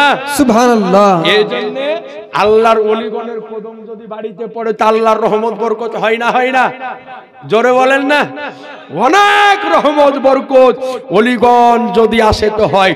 যেমন আপনাকে বলে আল্লাহর ওলিগণ নবীগণ বেশিরভাগ গরিব বাড়িতে থাকতে পছন্দ করতেন। সুবহানাল্লাহ বলেন। সুবহানাল্লাহ। গরিব বাড়িতে থাকতে পছন্দ করতেন। আপনাকে বলি, আমার নবী যখন মক্কা থেকে মদিনাতে হিজরত করে আসলেন, যেই আপনার জানুয়ার উটের পিঠে ছিলেন, তো আপনার সমস্ত সাহাবীগণ যারা মদিনাবাসী তারা চিন্তা করছেন নবী যেন আমার বাড়ি আসে, নবী যেন আমার বাড়ি আসে, নবী যেন আমার বাড়ি আসে। সকলেই চিন্তা করতেছেন, কিন্তু নবী আমার বললেন, আমার এই উটকে ছেড়ে দিলাম, যার বাড়িতে যাওয়ার পরে বসবে আমি নবী তার বাড়িতে যাব। সুবহানাল্লাহ। তো নবীর আমার উট যাওয়ার পরে হযরত আবু আইয়ুব আনসারী রাদিয়াল্লাহু তাআলা আনহুর বাড়িতে বসেছিলেন। সুবহানাল্লাহ। জোরে বলবেন না। কেন বসেছিলেন আপনাকে এটাও বলে দিই। আজ আপনি জেনে নেন, তৎকালীন যুগে ইয়ামানের একটা বাদশা ছিল, নাম ছিল তিব্বি হুমায়রি। সাচ্চি হেকায়াতের মধ্যে ঘটনাটা বর্ণিত হয়েছে, নাম হচ্ছে তিব্বি হুমায়রি। বিরাট বড় বাদশা ছিল। মনে মনে একবার আশা করেছিল যে আমি কাবা শরীফকে ভাঙবো। মক্কা শরীফে আসার পরে চিন্তা করলো যে কাবাকে আমি ভাঙবো। তো ভাঙার জন্য সে যেমনই নিয়াত করলো, সঙ্গে সঙ্গে নাক দিয়ে আর মুখ দিয়ে রক্ত পড়তে আরম্ভ করে দিল। এই যে মনের মধ্যে খারাপ নিয়াত করার পরে পরে নাক আর মুখ দিয়ে রক্ত ঝরতে আরম্ভ করলো। বাদশা মানুষ, এলাকাতে যত বড় বড় আপনার ওই যুগে তো ডাক্তার লাগে, কবিরাজ, হাকিম, তাদেরকে হাজির করে বলে, দেখ বাদশার কি হয়েছে। সকলকে হাজির করা হলো, কেউ কিন্তু অসুখ খুঁজিয়া পাইল না, যার হইয়াছে কি, এর হইয়াছে কি। তো হঠাৎ একটা বড় কবিরাজ আইলো। আসার পরে বলল যে বাদশাহ, আপনি কি মনের মধ্যে কোনো খারাপ নিয়ত করেছিলেন? বলে হ্যাঁ করেছি। বলে কি? মক্কার কাবাকে ভাঙার নিয়ত করেছি। বলে তাড়াতাড়ি করে নিয়ত আপনি মন থেকে মুছে ফেলেন, এই কারণে আপনার এই অসুখ আল্লাহ পাক দিয়েছে, কারণ আপনার অসুখ হয়েছে আসমানি, চিকিৎসা হচ্ছে জমিনি। আপনি তাড়াতাড়ি এই নিয়তকে যাতে মন থেকে দূর করেন। বাদশা তিব্বি হুমায়রি সঙ্গে সঙ্গে মন থেকে নিয়াতকে দূর করে দিল, আর ওর অসুখ ভালো হয়ে গেল। এরপরে সে জানতে পারল যে এই পৃথিবীর বুকে এই মক্কা শরীফে জন্ম হবে শেষ জামানার নবী মুহাম্মদুর রাসূলুল্লাহ। তিনি হিজরত করে মক্কা থেকে মদিনাতে যাবেন। মক্কাবাসী তিনার উপরে আজকে অত্যাচার করবে, জুলুম ও সিতাম করবে। তিনি যখন বুঝে নিলেন, তিনি যখন জানতে পারলেন যে নবী জীবনের শেষ জীবনটা পার করবে মদিনাতে, তিনি আর মক্কাতে থাকলেন না। মদিনাতে আসার পরে হাজির হলেন। হাজির হওয়ার পরে তিনি একটা চিঠি লিখলেন। লেখার পরে চিঠিতে লিখলেন যে ইয়া রাসূলুল্লাহ, আপনার জামানা তো আমি পাবো না, তার আগে তো আমার মওত হয়ে যাবে, কিন্তু আমার মনের ইচ্ছা ছিল যদি আপনার জামানা আমি পেতাম তো আপনার হাতে হাত দিয়ে কালেমা পড়ে আমি ইসলাম কবুল করতাম।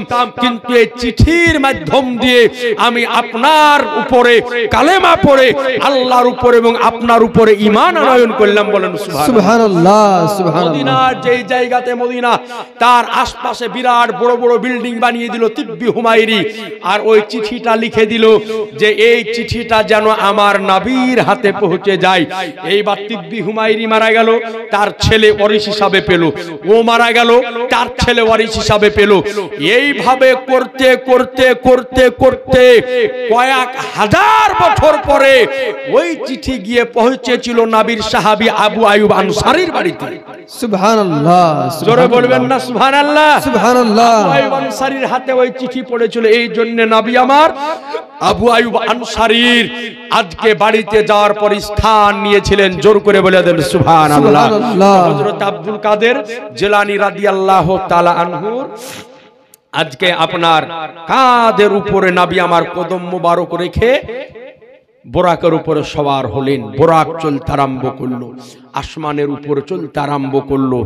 আজ আপনার নিকটে আরজ করি, এই যে নবী আমার মেরাজ শরীফে গিয়েছেন, আজ আপনার নিকটে আরজ করি যে কেন আল্লাহ নবীকে আমার মেরাজে নিলেন, কি কারণে নিলেন। একটা হিকমত আপনার নিকটে বলে দিয়ে বক্তব্যটা আগে বাড়াবো। আপনারা বিরক্ত হননি তো এখনো? হ্যাঁ, চুপচাপ আছেন না, মানে বিরক্ত হয়ে গেছেন? এখনো হননি তো বিরক্ত? একবার সুবহানাল্লাহ বলেন দিন জোরে, আর একটু জোরে বলেন সুবহানাল্লাহ, সুবহানাল্লাহ। তো এইবার কেন হলো হিকমত একটা শুনেলেন। এই যে বর্তমান সময়, এই বর্তমান সময় বলা হয়েছে যে টেকনোলজির যুগ, বিজ্ঞানের যুগ। বিজ্ঞান এমন এমন জিনিস এখন তৈরি করছে যে মানুষের চোখ কপালে উঠে যাচ্ছে।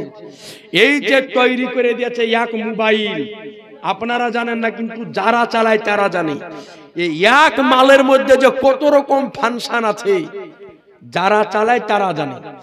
আজ বর্তমান সময়, আজ থেকে 50 বছর আগে কোন অচিনহা জায়গায় গেলে কোন রাস্তায় গাড়ি দাঁড়িয়ে কোন চাচাকে বলতে হতো যে কোন দিক দিয়ে যাব, কিন্তু এখন আর জিজ্ঞাসা করতে হয় না, খালি গুগল ম্যাপ আপনি মারিয়ালেন, আপনাকে পৃথিবীর কোনাতে যে পৌঁছে দিবে। এই জন্য আজকাল বলছে যে দুনিয়া আব মুঠি মে, অর্থাৎ দুনিয়া মানুষের মুঠের ভিতরে, দুনিয়া মানুষের মুঠির ভিতরে। আজ এই মোবাইলের কারণে মানুষ আর টর্চ লাইট নিয়ে বেড়ায় না, এই মোবাইলের ভিতরে টর্চ লাইট। এখন আপনাকে ক্যালেন্ডার দেখতে হয় না, মোবাইলে ক্যালেন্ডার। এখন আর ক্যালকুলেটর নিয়ে বসে বসে হিসাব করার দরকার নাই, এর মধ্যে ক্যালকুলেটর। এখন আর গলাতে ক্যামেরা ঝুলাতে হয় না, এর মধ্যে হাইফাই ক্যামেরা।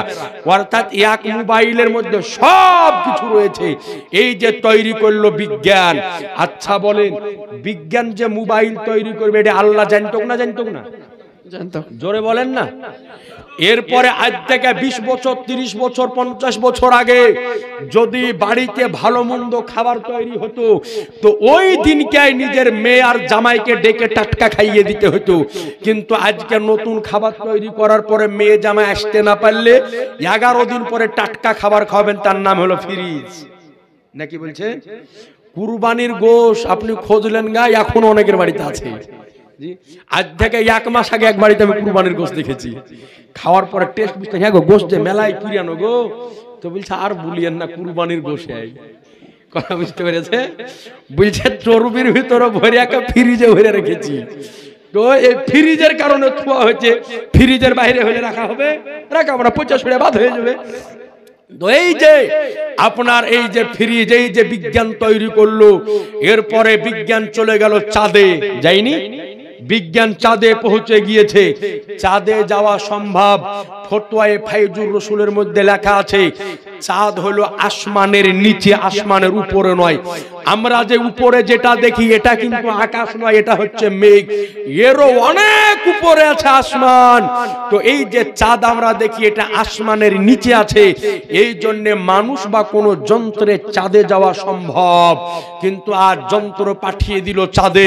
তো আল্লাহ রাব্বুল আলামিন আগে থেকে জানে যে এমন একটা সময় আসবে মানুষ চন্দ্রে পৌঁছাবে, মানুষ গ্রহে পৌঁছাবে, মানুষ উপগ্রহে পৌঁছাবে, মানুষ নক্ষত্রে পৌঁছাবে, মানুষ মোবাইল বানাবে, মানুষ ফ্রিজ বানাবে, মানুষ হেলিকপ্টার বানাবে, এমন এমন জিনিস বানাবে যার মাধ্যমে এ টু জেড সব পাওয়া যাবে। এই যে এক মোবাইল, এর মাধ্যমে নেকিও হয়, উল্টে গুনাহও হয়। এই মোবাইলের অপর নাম হলো মিথ্যার মেশিন। জি, এর নাম হলো মিথ্যার মেশিন। আপনার আমাদের মুর্শিদাবাদে একটা থানা আছে, নওদা থানা আছে না, বেলডাঙ্গা সাইডে নওদা থানা। এই নওদা থানাতে একটা জায়গা আছে মোহাম্মদপুর। তো মোহাম্মদপুর আমি যাচ্ছি জালসাতে, মালদা থেকে বহরমপুর হয়ে চলে যাবো। তো বাস ধরেছি আমি কালিয়াচক থেকে। তো বাস ধরে বাসে বসে, স্টেট বাসে আছি। তো আমার পাঁচজন একজন ভদ্রলোক বসে আছে। তো পাঁচজনে বসে আছে। বাস যখন রাধারঘাট ব্রিজ আছে না বহরমপুরে, রাধারঘাট ব্রিজের উপরে যখন উঠেছে তখন ওর মোবাইলে কিন্তু ফোন, আর আমার চোখটা হালকা আটে এসেছে, খুব বেশি লয়, হালকা ঘুম। তো মোবাইলটা বাইকের ওকে জিজ্ঞাসা করছে, আমি পাঁচজনকে শুনতে পাচ্ছি, কোথায় আছেন? তো বলছে আমি আছি এখন মালদা টাউনে, কিন্তু ও আছে রাধারঘাট ব্রিজে। বুলিয়া দেওয়ার পরে আমার দিকে এমনি করে একবার তাকালে যে আমি জাগিয়ে আছি না ঘুমিয়ে আছি। ভাবছে তো মৌলবি জালসায় যাচ্ছে, যে স্টেজ এখনই গাইবে, কিন্তু আমি তো দেখুন। তো এর নাম হলো মিথ্যার মেশিন। এই মোবাইলের মাধ্যমে যেমন ভালো কাজ হয়, তার চাইতে খারাপ কাজ বেশি হয়, নাকি বলছেন? আজ আপনি লক্ষ্য করে যদি দেখেন, সালা 2 ছেলে 3 ছেলের মা পালিয়ে যাচ্ছে মোবাইলের মাধ্যম দিয়ে। পালাচ্ছে না, পালাচ্ছে না? জি, আরে বেটা বিটি রেখে দিয়ে পালিয়ে যাচ্ছে গো। বাড়ি মুর্শিদাবাদ পালিয়ে যাচ্ছে দিনাজপুরের ছেলেকে নিয়ে, বাড়ি মুর্শিদাবাদ পালিয়ে যাচ্ছে আসানসোলের ছেলেকে নিয়ে। কি করে? মোবাইলের মাধ্যম দিয়ে। সাবধান, মোবাইল আপনি চালাবেন তবে ভালো কাজের জন্য। মোবাইলের মাধ্যমে কোরআন শুনবেন, মোবাইলের মাধ্যমে গজল শুনবেন, মোবাইলের মাধ্যমে কেরাত শুনবেন, মোবাইলের মাধ্যমে নাচ শুনবেন, বক্তব্য শুনবেন। কিন্তু খবরদার মোবাইলের মাধ্যমে উল্টে পাল্টা কাজ যেন না হয়। কিন্তু আজ মোবাইলের মাধ্যমে উল্টে পাল্টা কাজটাই বেশি হয়ে যাচ্ছে, নাকি বলছেন? সাবধান, এগুলো যেন না হয়। আল্লাহ যেন হেফাজত করে, বলেন আমিন। তো এই যে বিজ্ঞান এগুলা বানাবে, আল্লাহ এটা আগে থেকেই জানতেন। তো আল্লাহ পাক বললেন যে হাবিব শোনো, এমন একটা সময় আসবে যেই সময়তে বিজ্ঞান একাধিক জিনিস বানাবে, চন্দ্র সূর্য নিয়ে গবেষণা করবে, গ্রহ নক্ষত্র নিয়ে গবেষণা করবে। এমন একটা টাইম আসবে যেই টাইমে মানুষ সব কিছু করবে, কিন্তু হাবিব বিজ্ঞানের মনের মধ্যে একটা অহংকারের পয়দা হবে, একটা অহংকারের সৃষ্টি হবে যে আজকে আমরা বিজ্ঞান চাঁদে চলে গিয়েছি, সূর্য নিয়ে গবেষণা করছি, মোবাইল বানিয়ে দিয়েছি, আজকে ফ্রিজ বানিয়ে দিয়েছি, এরোপ্লেন বানিয়ে দিয়েছি, একাধিক যন্ত্র বানিয়ে দিয়েছি। কিন্তু ইসলাম ধর্মের যিনি গুরু নবী মুহাম্মদ, এমন এক পুরনো যুগের মানুষ, উনি তো দুনিয়া ছেড়ে কোথাও যায়নি। এই জন্য আল্লাহ বললেন হাবিব শোনো, আমি তোমাকে চন্দ্রে নয়, সূর্যে নয়, গ্রহে নয়, নক্ষত্র নয়, আমি আল্লাহ তোমাকে এমন এক জায়গাতে ডেকে নিব, আরে ওই জায়গাতে বিজ্ঞান তো দূরের কথা, বিজ্ঞানের জ্ঞান পর্যন্ত পৌঁছাবে না। সুবহানাল্লাহ, সুবহানাল্লাহ। বিজ্ঞান চাঁদে গেলছে, সূর্যে গেলছে, আজ পর্যন্ত শুনেছেন যে বিজ্ঞান আরশে গেলছে? জীবনে শুনেছেন? আর কিয়ামত পর্যন্ত শুনতেও পাবেন না। এই জন্য আল্লাহ নবীকে আমার মিরাজ শরীফে ডেকে নিলেন, এইবার চলুন। নবী আমার ঊর্ধ্ব গগনে যেতেছেন, এইবার নবী আমার যেতে যেতে এইবার প্রথম আসমানে গেলেন, দ্বিতীয় আসমানে গেলেন, তৃতীয় আসমানে গেলেন।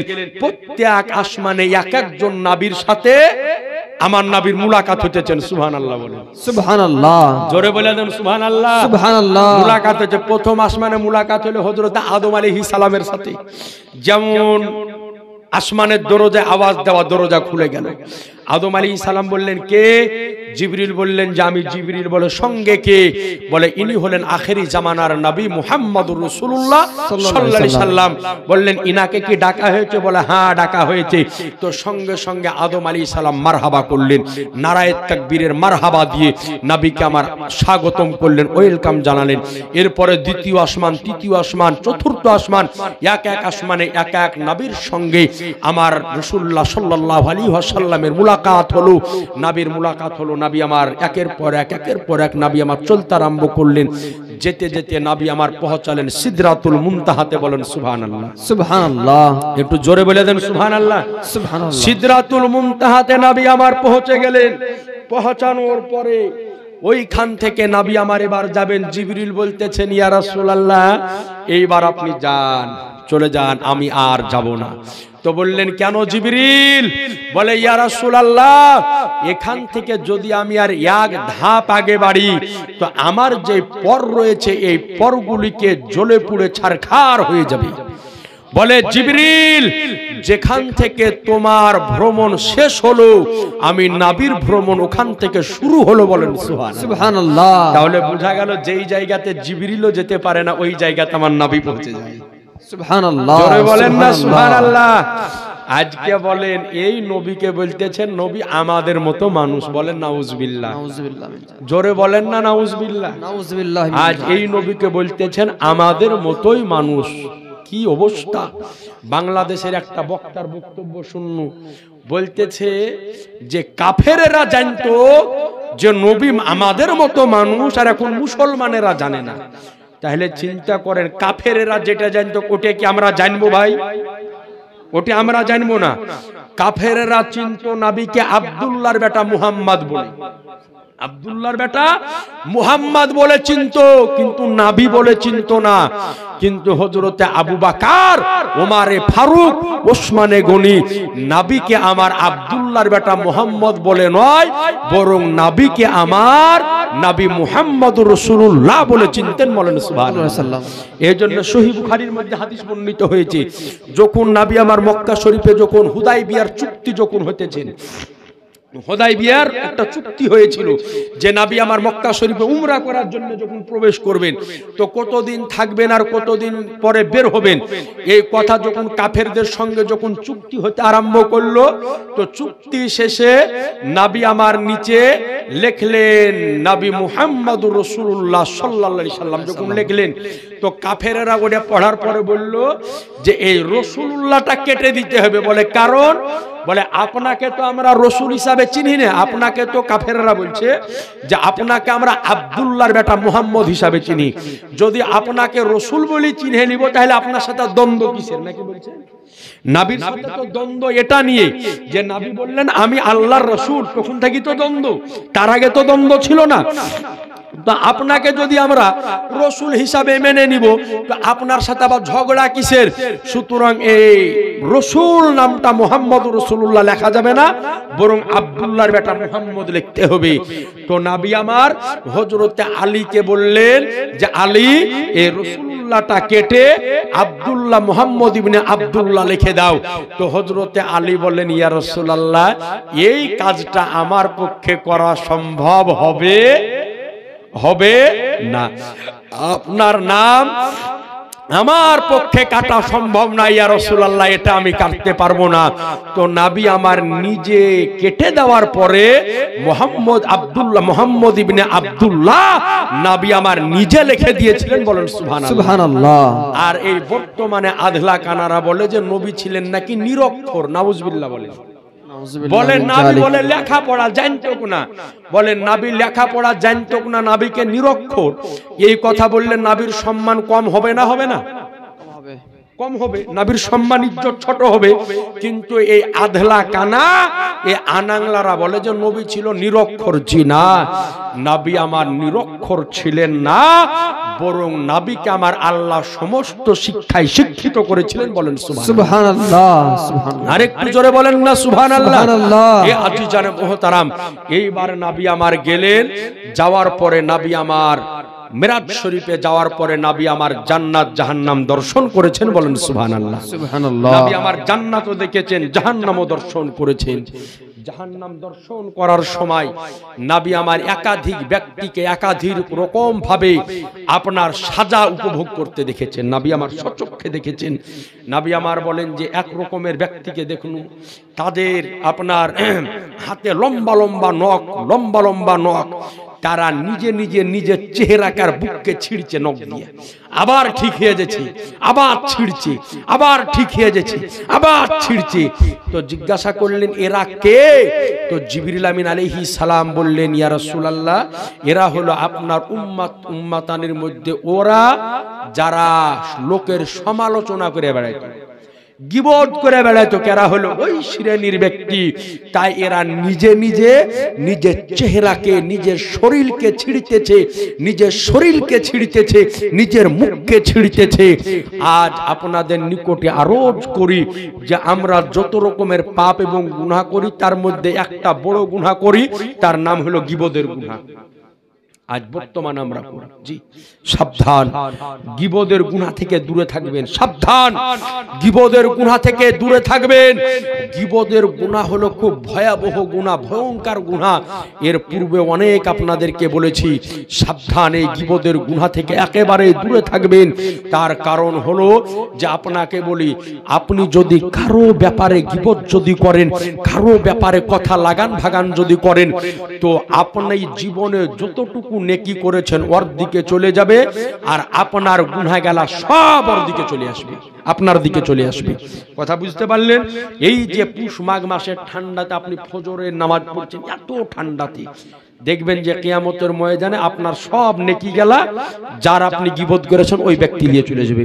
সাবধান মুসলমান, এই রকম গীবত জানে কোনো ব্যক্তির সমালোচনা যদি না করে। হ্যাঁ, মানুষ মাত্রই ভুল, মানুষের ভুল হবে। কারো ভুল যদি দেখেন তাকে সঙ্গে সঙ্গে বলে দিবেন যে ভাই কি চাচা কি যেই সম্পর্কে ডাকেন যে এটা হলো তোমার ভুল, এই ভুল থেকে দূরে থাকবে, এই ভুল আর দ্বিতীয়বার করবে না, তাকে বুঝিয়ে দিবেন। আপনার কথাতে ওই ব্যক্তি ভুলটা যদি শুধরে নেয়, তো ওই ব্যক্তি শুধরে নিয়ে যে যতটা নেকি পাবে, আপনি বলার কারণে আল্লাহ পাক আপনাকে অতটা নেকি দান করে দিবে। বলেন সুবহানাল্লাহ, সুবহানাল্লাহ। সুতরাং সাবধান, এই গীবত থেকে সাবধানের শেষ মুহূর্তে আর কটা আমলি কথা আপনাকে বলে দিই, এবার একটু ভালো করে শুনে যান। যে আজ আমরা পাপ গুনাহ করতে করতে করতে নিজের জীবনকে বরবাদ করে ফেলেছি। আজ আপনি লক্ষ্য করে দেখেন, মুসলমানদের উপরে অত্যাচার যখন হচ্ছে, মসজিদ দখল হচ্ছে, মাদ্রাসা দখল হচ্ছে, আজমিরের উপরে হুমকি, মুসলমানদেরকে যখন মারছে, তো আমাদের মধ্যে কিছু মুসলমানে বলছে যে হ্যাঁ গো, আল্লাহ কি আমাদেরকে সাহায্য করবে না? আল্লাহ তো করবে, আল্লাহর কাজ করবে তবেই না আল্লাহ সাহায্য করবে। আল্লাহর কাজ তো করো না, তো আল্লাহ কেমনি করে সাহায্য করবে? আল্লাহর কর্ম করতে হবে তবেই না আল্লাহর সাহায্য আসবে। আপনাকে বললাম যে সাহাবীরা দিনের বেলায় বীরের মতো যুদ্ধ করেছে, ওই সাহাবীরা রাত্রের বেলাতে আল্লাহর দরবারে ভিক্ষুকের মতো হাত পেতে কান্না করেছে। জি, কিন্তু আমরা তো ওগুলা করি না। আপনাদেরকে বলি, মৌত সকলের হবে, মৃত্যু সকলের হবে, কবরে কিন্তু সকলকে যেতে হবে, কবরে সকলকে যেতে হবে, কবরে সকলকে পৌঁছাতে হবে, আল্লাহর সামনে সকলকে দাঁড়াতে হবে। সুতরাং পাপ গুনাহ অন্যায় থেকে বেঁচে থাকেন, আল্লাহ আল্লাহ রাসূলের রাস্তাতে ফিরে আসেন। আজ আপনাকে বলি, এই যে কয়েকদিন আগে 1 জানুয়ারি আমাদের নিকট থেকে বিদায় নিল, আপনাদের দিকে পিকনিক মনে হয় হয়নি নাকি? হ্যাঁ, 2-4টে হয়েছে। অথচ এই অত্র এলাকাতে বেশিরভাগ হচ্ছে মুসলমান আর সুন্নি গ্রাম, নাকি বলছেন? অথচ এই এলাকা তো 2-4টে কেন, একটাও হতে হবে না। 2-4টে তো অনেক বেশি হয়ে গেল নাকি হাজী সাহেব? একটাও জানে না হয়। আস্তে আস্তে এগুলা একেবারে এমন করে কঠোর করবেন যেন এগুলা থেকে দূরে থাকে। পিকনিক করে বেড়াবে আর আল্লাহর সাহায্যের অপেক্ষায় বসে থাকবে। বিপদে পড়ে আল্লাহ, আর যখন সুখে থাকো তখন আল্লাহ কোথায় থাকে? তখন তো মনে হয় না যে আল্লাহর কাছে যায়, আল্লাহকে ডাকি, তখন মনে হয় না। আর আল্লাহর সাহায্য লিবা।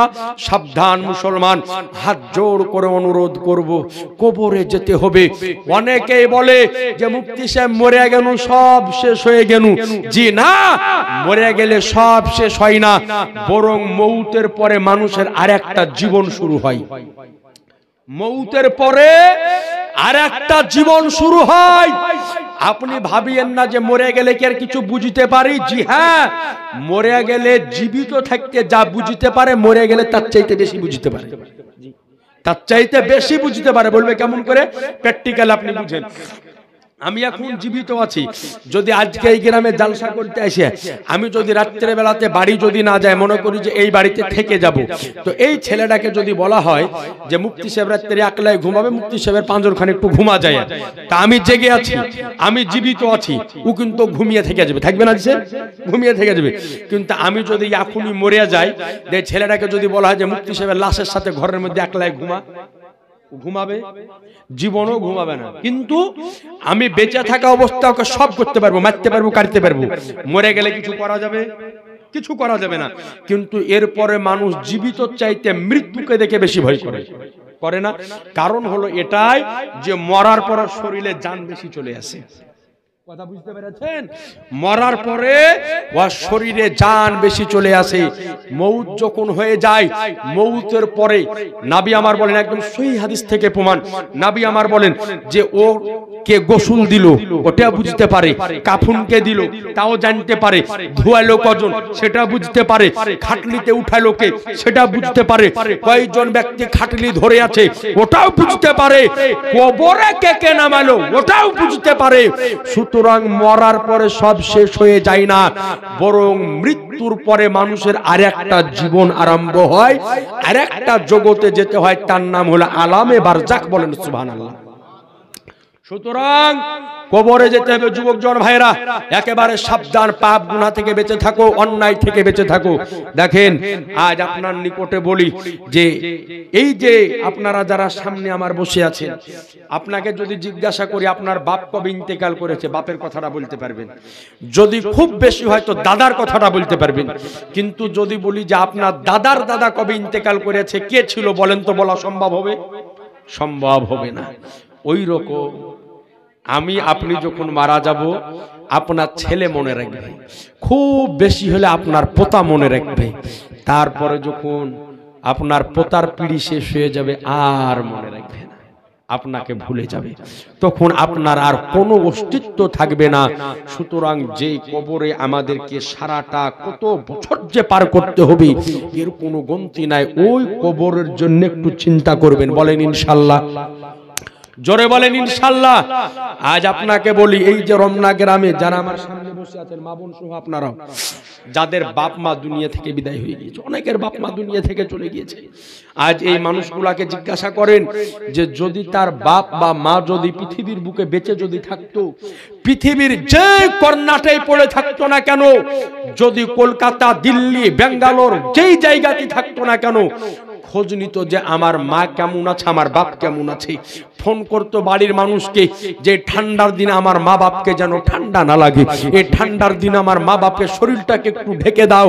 কিন্তু আজ আপনার বাপ মা কবরবাসী হয়ে গিয়েছে, তার উপরে ঠান্ডা, তার উপরে গরম, তার উপরে সাইক্লোন, তার উপরে হাওয়া, তার উপরে ঝড়, তার উপরে বাজখা, তার উপরে বিজলি, তার উপরে বর্ষণ, তার উপরে বৃষ্টি। কোনদিন খোঁজ নিয়েছি যে কি অবস্থায় আছে? কোনদিন নেই। কি অবস্থায় আছে? একদিন আমারও আপনার এই রকম অবস্থা হবে যে আমাকেও আপনাকে ওই কবরের মধ্যে রেখে দিয়ে চলে আসবে, কেউ খোঁজ পর্যন্ত নিবে না। সুতরাং ওই জায়গাতে যাওয়ার পূর্বে নিজের ঈমানকে ঠিক রাখেন এবং ইবাদতটাকে ঠিক রাখেন। মানুষকে যখন কবরে রেখে চলে আসা হয় তো হাদিস বলে যে সর্বপ্রথম একজন ফারিস্তা আসে, তার নাম হলো হযরত রুম্মান আলাইহিস সালাম। মুনকার নাকির আসার পূর্বে হযরত রুম্মান আলাইহিস সালাম নামে একজন ফারিস্তা আসে। আসার পরে ওকে বলে, ওকে উঠাই নেওয়ার পরে ওকে বলে যে জীবনে কি কি করেছিস লেখ, ভালো কাজ আর খারাপ কাজ। তো বলে কি দিয়া লিখবো? তো বলে কলম তো নাই, তখন মুর্দাকে বলবে যে এই আঙ্গুলকে বানা কলম, আর মুখের থুতুকে বানা কালি, আর কাফুনকে বানা কাগজ, তার উপরে লেখ। তো ওই মুর্দা আঙ্গুল দিয়ে নিজের মুখ দিয়ে জিহ্বার থুতু দিয়ে লিখতে আরম্ভ করবে, ভালো কাজ কবে করেছে, রমনাতে কবে জালসা শুনেছে, মসজিদে কবে নামাজ পড়েছে, সব ভালো ভালো কাজ গেলা এ টু জেড লিখে দিবে। কিন্তু গুনহা গেলা একটাও লজ্জাতে আর লিখতে পারবে না। তখন ফারিস্তা বলে পাপি গেলা লেখ, অন্যায় গেলা লেখ, লেখ অন্যায় গেলা। তখন লজ্জায় লিখতে পারবে না। ফারিস্তা তখন বলবে তোকে 1 জানুয়ারিতে বক্স বাজাইতে লজ্জা লাগেনি, আজকে তোকে লিখতে লজ্জা লাগছে। মোবাইলে পরের বিটির সাথে গল্প করতে লজ্জা লাগেনি, আজকে তোকে লিখতে লজ্জা লাগছে। তোকে মদ পান করতে লজ্জা লাগেনি, আজকে লজ্জা লাগছে। তোকে জুয়া খেলতে লজ্জা লাগেনি, আজকে লজ্জা লাগছে। লেখ সব এই জায়গাতে। আজ আপনার নিকটে বলি, শুধু কোনো একটা মেয়ের সাথে ফিজিক্যালি সম্পর্ক করলে জেনা হয় না, একজন মহিলার দিকে খারাপ নজরে হাত দেওয়া এটার নাম হলো জেনা। একজন মহিলাকে খারাপ দৃষ্টিতে দেখা এর নামও জেনা। একজন মহিলাকে খারাপ নিয়তে টাচ করা এর নামও জেনা। একজন মহিলা সম্পর্কে অন্তরে কুধারণা করা এর নামও জেনা। আজ লক্ষ্য করতে গেলে আমাদের ঘরের হাজার হাজার যুবক এই জেনাতে লিপ্ত, নাকি হাজী সাহেব? আজকাল আর মোবাইলে কথা বলা লাগে না, হ্যালো করতে হয় না। এখন এই যে বড় মোবাইল, আপনি বুঝতেই পারবেন না। এই যে পুষ মাঘ মাসের ঠান্ডা, আপনার যুবক বেটা ল্যাপের মধ্যে মুখ ভরে দিয়ে এমনি করে মেসেজ লিখে যেমনি করে মারে আঙ্গুলের ঠেলা, এক ঠেলাতে মুর্শিদাবাদ থেকে মালদা চলে যায় মেসেজ। কথা বুঝতে পেরেছেন? ওখানে আরেক ম্যাডাম আছে, ও ল্যাপের তলে মুখ ভরে আছে। ও তখন তাকিয়ে দেখে, বাপরে আমার কলিজাতে মেসেজ পাঠাইছে। ও তখন পড়ে ও আঙ্গুল যেমনি করে লেখে ও মারে যায় এক ঠেলা, একেবারে মুর্শিদাবাদের সাইড। কথা বুঝতে পেরেছেন? তো তখন বাপে মনে করে যে আমার বেটা মনে হয় আরামসে ঘুমাইছে। ও ঘুমাইছে না, তাহাজ্জুদের নামাজ শিখছে। কথা বুঝতে পেরেছেন? ও ঘুমাইনের মরদ লয়, ও ল্যাপের মধ্যে মুখ ভরে তাহাজ্জুদের নামাজ শিখছে আর শিখাচ্ছে একজনকে। সাবধান, এই যে হ্যালো বলা লাগে না এখন, আর এমনি এমনি করে লিখলেই কাজ শেষ। সাবধান মুসলমান, আপনার নিকটে আরজ করি, এই অন্যায় এই পাপ থেকে বেঁচে থাকেন। এরপরে বলবে লেখ, তুই কত কি লিখবি। এরপর আরেকটা কথা বলে দিই, বক্তব্য আর বেশি লম্বা চড়া করব না, এই কথা গেলা বলে দিই, বক্তব্য শেষের দিকে নিয়ে যাব। সিন্নিতে হাজির করতে বলেন। এইবার দেখেন, আরেকটা কথা আপনাদের নিকটে আরজ করি, আরেকটা কথা আপনাদের নিকটে বলে দিই, যে আজ এই যে অন্যায় গুনাহ, এই আমাদের মধ্যে এখন বর্তমানে কিছু ভদ্র হারামখোর হয়েছে। কিছু ভদ্র হারামখোর, মিতিয়া ভালো করে শুনেন, কান কোন দিকে? আমার দিকে কান আছে তো নাকি? হ্যাঁ, ভালো করে শুনেন। আজ এই যে বর্তমানে কিছু ভদ্র জুয়েরি, এখন বর্তমানে আর মোবাইল, এই তাসলিয়া জুয়া খেলা লাগে না, পাত্তিলিয়া, এখন মোবাইলে চলছে জুয়া। আপনারা বুঝেন না, মোবাইলে একটা ক্রিকেট খেলা উঠেছে, ড্রিম 11। জানে না মানুষ, জানে না। অনেকে যারা খেলে তারা জানে। এই মোবাইলে খেলা উঠেছে ড্রিম 11, এটার নাম হলো ভদ্র জুয়া। এই জুয়াতে ডাক্তার, মাস্টার, শিক্ষিত সমাজ আসক্ত, ওই ক্রিকেটে টাকা লাগায়, হাজার হাজার টাকা লাগিয়ে এই ভদ্র জুয়া খেলে। ফারিস্তা বলবে তোকে তখন খেলতে লজ্জা লাগেনি, আর আজকে তোকে লিখতে লজ্জা লাগছে, লেখ তুই তাড়াতাড়ি। তখন ওকে ওই জায়গাতে কোথায় কি গুনাহ করেছে সব ওকে লেখা নেওয়া হবে।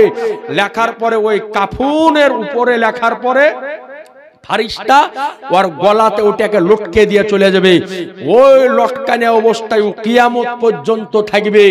কিয়ামতের দিন যেদিন উঠবে, ওই গলাতে ওই লেখা কাফন লটকানো অবস্থায় উঠবে। বলেন সুবহানাল্লাহ, জোরে বলে দেন সুবহানাল্লাহ, সুবহানাল্লাহ। সুতরাং পাপ করবেন, গুনাহ করবেন, খুব সাবধানে। এর হিসাব কিন্তু আপনাকে দেওয়া একদিন লাগবে।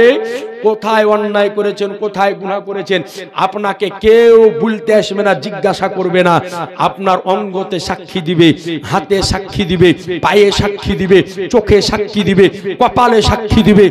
ভালো কর্ম করলেও অঙ্গতে সাক্ষী দিবে, খারাপ কর্ম করলেও অঙ্গতে সাক্ষী দিবে। সুতরাং মুসলমান সাবধান। তো আপনাদের নিকটে আরজ করি, এই যে এখন মানুষ মরে যায়, মরে যাওয়ার পরে কবরে নামাজ পড়েছে কিনা এই কথা কিন্তু জিজ্ঞাসা করে না। যাদের বাপ মা দুনিয়া থেকে চলে গেছে, নামাজ পড়েছে কি না কবরে এখন পুছ করা হয় না, জিজ্ঞাসা করা হয় না। তো কি করা হয়? মিশকাতে হাদিস বর্ণিত হয়েছে, মানুষকে কবরে যখন রেখে দিয়ে আসা হয়, রেখে দেওয়ার পরে ওই যে দুইজন ফারিস্তা আসে, আসার পরে সওয়াল জবাব করে, যদি উত্তর সঠিক দিতে পারে আল্লাহর তরফ থেকে আওয়াজ আসে, নাম কা নাওমাতিল আরুশ, আমার বান্দা আমার বান্দি সঠিক উত্তর দিয়েছে, একে এখন ঘুমিয়ে দাও। কেমন করে ঘুমাবে? তা আল্লাহ বলে, বাসর ঘরে যেমন নতুন বহু আর জামাই ঘুমায় ওই রকম ঘুমাবে। সুবহানাল্লাহ। জোরে বলবেন না সুবহানাল্লাহ? সুবহানাল্লাহ। আরেকটু জোরে হবে না? সুবহানাল্লাহ। বলে যেমন নতুন জামাই আর বহু যেমন ঘুমায় ওই রকম ঘুমাবে। কেন? যেমন নতুন বউ আর জামাই ঘুমালে ওদেরকে কেউ ডিস্টার্ব করে না, এরাও ঘুমাবে, এদেরকেও কেউ ডিস্টার্ব করবে না। কতদিন ঘুমাবে? মিশকাতে হাদিস এসেছে যে কিয়ামত পর্যন্ত ঘুমাবে। ওর নিচে জান্নাতি বিছানা বিছিয়ে দেওয়া হবে, আর জান্নাত থেকে একটা দরজা উন্মুক্ত করে দেওয়া হবে। ওই জান্নাতের দরজা খুলে দেওয়ার পরে এই ব্যক্তি কবরে শুয়ে শুয়ে জান্নাতের নিয়ামত কিয়ামত পর্যন্ত ভক্ষণ করবে। সুবহানাল্লাহ। সুবহানাল্লাহ। আর উত্তর দিতে না পারলে উত্তর দিতে না পারলে উল্টো, অর্থাৎ আল্লাহর তরফ থেকে আওয়াজ আসবে যে মিথ্যা কথা বলেছে, জানে না, বদকার, গুনাহগার, শিয়াকার, দেওয়ার নিচে এখন জাহান্নামের আগুন বিছিয়ে দেওয়া হবে, আর জাহান্নামের একটা দরওয়াজাকে উন্মুক্ত করে দেওয়া হবে। কিয়ামত পর্যন্ত আর জাহান্নামের ওই সাজা পেতে থাকবে। আর নবী আমার মেরাজে যাওয়ার পরে এই সাজাগুলি দর্শন করেছেন। কথা বুঝতে পারলে? নবী আমার মেরাজে যাওয়ার পরে জাহান্নাম খোলার পরে এই সাজা গেলায় দেখেছে যে কে কেমন সাজা ভক্ষণ করছে, কিভাবে, অর্থাৎ যে গীবত করছিল আর আপনার মুখকে আর বককে নিজে নিজে ছিঁড়তেছে। আর এক দলকে নবী আমার দেখলেন যারা রক্ত আর পুজের নদীতে সাঁতার কাটতেছে। তো নবী জিজ্ঞাসা করলেন, হ্যাঁ গো এগুলা কে? তো বললেন যে এগুলা হলো ওই ব্যক্তি যারা দুনিয়াতে মদ পান করত, শরাব পান করত। মুসলমানের মধ্যে কোন মদখোর শরাবখোর আছে না নাই? মুসলমানের মধ্যে খোঁজ করলে বেশি। একাদ এলাকায় এমন আছে যে মদের বোতল ছাড়া বিয়া হয় না গো, মদের বোতল ছাড়া বিয়া হয় না। রাত্রের বেলাতে মদের বোতলের পার্টি চলে, দেওয়ার মধ্যে আর বিয়ে। সাবধান ভাই, যারা মদ পান করে, যারা শরাব পান করে, এদেরকে কিয়ামতের ময়দানে ওই দিন তাদেরকে কি করা হবে? মরার পরে রক্ত আর পুজের নদীতে ওদেরকে সাঁতার কাটানো হবে। কথা বুঝতে পেরেছেন? আর খাওয়ানো তো হবেই, নাউজুবিল্লাহি মিন জালিক। তো সুতরাং আপনাদের নিকটে আরজ করব, এইবার নবী আমার গেলেন আরশে আজিমে। সুবহানাল্লাহ বলে দেন। সুবহানাল্লাহ। গেলেন আরশে আজিমে, আল্লাহকে দিদার করলেন, আল্লাহ আমার নবীকে দর্শন করলেন। আজ বর্তমান সময় কিছু মানুষ বলে যে নবী আল্লাহকে দর্শন করেনি। জি না, নবী আমার আল্লাহকে দর্শন করেছেন। কেমন ভাবে করেছেন এটা আল্লাহ জানে আর আল্লাহর নবী জানেন। বলেন সুবহানাল্লাহ। সুবহানাল্লাহ। এটা আল্লাহ জানেন আর আল্লাহর নবী জানেন। আল্লাহ নবী আমার স্বয়ং আমার আল্লাহকে দর্শন করেছেন, আল্লাহ আমার নবীকে দর্শন করেছেন। এক নয়, দুই নয়, দীর্ঘক্ষণ কথাবার্তা বলার পরে নবী আমার মিরাজ শরীফ থেকে ফেরত আসতেছেন। আসার সময় নবী আমার বলেন, আমি যখন মিরাজ শরীফ থেকে আসতেছিলাম তো আমি দেখতেছিলাম আল্লাহর নবী মুসা পয়গম্বর নিজ কবরে দাঁড়িয়ে দাঁড়িয়ে নামাজ আদায় করতেছেন। সুবহানাল্লাহ হবে না? সহিহ বুখারীতে হাদিস এসেছে যে মুসা নবী নিজ কবরে দাঁড়িয়ে দাঁড়িয়ে নামাজ আদায় করতেছেন। মুসা নবী নামাজ আদায় করতেছেন। তো রাসূল কায়নাত সাল্লাল্লাহু আলাইহি সাল্লামকে মুসা নবী বলতেছেন, ইয়া রাসূলুল্লাহ, আপনার উম্মতের জন্য আল্লাহ তৌফা কি দিল? তো বুখারীর মধ্যে বর্ণনা হয়েছে নবী আমার বলেন যে আল্লাহ আমার উম্মতের জন্য 50 ওয়াক্তের নামাজ দিয়েছেন। সুবহানাল্লাহ বলেন। সুবহানাল্লাহ। মুসা নবী বলছেন, ইয়া রাসূলুল্লাহ, আপনার উম্মত কমজোর পারবে না। বলে কেন? বলে আমার উম্মতের উপরে সপ্তাহে 2 রাকাত নামাজ ফরজ ছিল। এক সপ্তাহে 2 রাকাত নামাজ ফরজ, তো তাই মানুষে পড়তো না। আরে দিনে 50 ওয়াক্তের নামাজ পড়তে পারে, তো ইয়া রাসূলুল্লাহ আপনি আল্লাহর নিকটে যান যাতে আল্লাহ কমিয়ে দেয়। নবী আমার গেলেন, একবার দুইবার করতে করতে নবী আমার 9 বার আল্লাহর নিকটে গেলেন। 5 9 45 ওয়াক্তের নামাজকে আল্লাহ পাক কম করে দিলেন, বলেন সুবহানাল্লাহ। সুবহানাল্লাহ। তো আবার জিবরিল হযরতে মুসা আলাইহিস সালাম বলছেন, ইয়া রাসূলুল্লাহ আরে একবার যান। তো নবী আমার বলছেন, মুসা আমাকে যেতে এবার লজ্জা লাগছে। সুবহানাল্লাহ বলেন। সুবহানাল্লাহ। বলে আমাকে যেতে এবার লজ্জা লাগতেছে, আমি আর যেতে পারবো না। এখন যারা নামাজ পড়ে না ওরা বলে যে আর একবার গেলে কাজ হয়ে গেছে, নাকি বলছেন আসে আর একবার গেলে কাজ হয়ে গেছিল, নামাজ আর লাগতো না। কিন্তু আল্লাহ বলেন যে ইয়া রাসূলুল্লাহ আমি আল্লাহ যে কথা বলে দিই আমার কথার পরিবর্তন ঘটে না। আমি বলে দিয়েছি 50 ওয়াক্তের নামাজ, নামাজ তো কমলো কিন্তু এর নেকিকে আমি আল্লাহ কমালাম না। সুবহানাল্লাহ। অর্থাৎ কোন ব্যক্তি যদি 5 ওয়াক্তের নামাজ পড়ে আল্লাহ তাকে 50 ওয়াক্তের নেকি দান করে দিবেন। সুবহানাল্লাহ। তাহলে চিন্তা করেন কত বড় অফার আল্লাহ আমাদেরকে দিয়েছে। আজকে ভগবানগুলার বাজারে যদি বলে যে 20 টাকা প্লেট বিরিয়ানি, লোক থাকবে গো? হ্যাঁ, একেবারে লাইন দিয়ে উচ্চে পড়বে।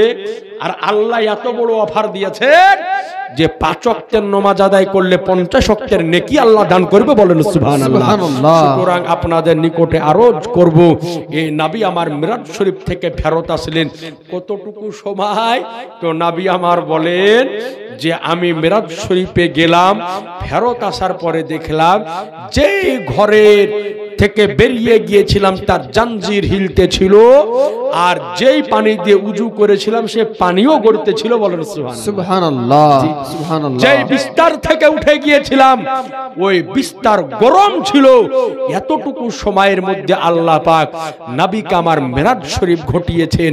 একবার জোরে বলে দেন সুবহানাল্লাহ, একবার দরুদ পড়েন আল্লাহুম্মা, জোরে পড়েন আলা সাইয়্যিদিনা মাওলানা মুহাম্মদ ওয়ালা আলি সাইয়্যিদিনা মাওলানা মুহাম্মদ সাল্লাল্লাহু আলা মুহাম্মাদিন সাল্লাল্লাহু মুহাম্মদ হরদম সাবা সনে কালো পাক নামে মুহাম্মদ হরদম জবান সনে কালো শফিআনা মুহাম্মদ সাল্লাল্লাহু আলাইহি সাল্লাম। তো ভাইরা আমার, আল্লাহ রাব্বুল আলামিন বললেন ওয়ারাফানা লাকা যিকরাক, হাবিব আমি আপনার সম্মানকে মর্যাদাকে সব চাইতে বড় করেছি।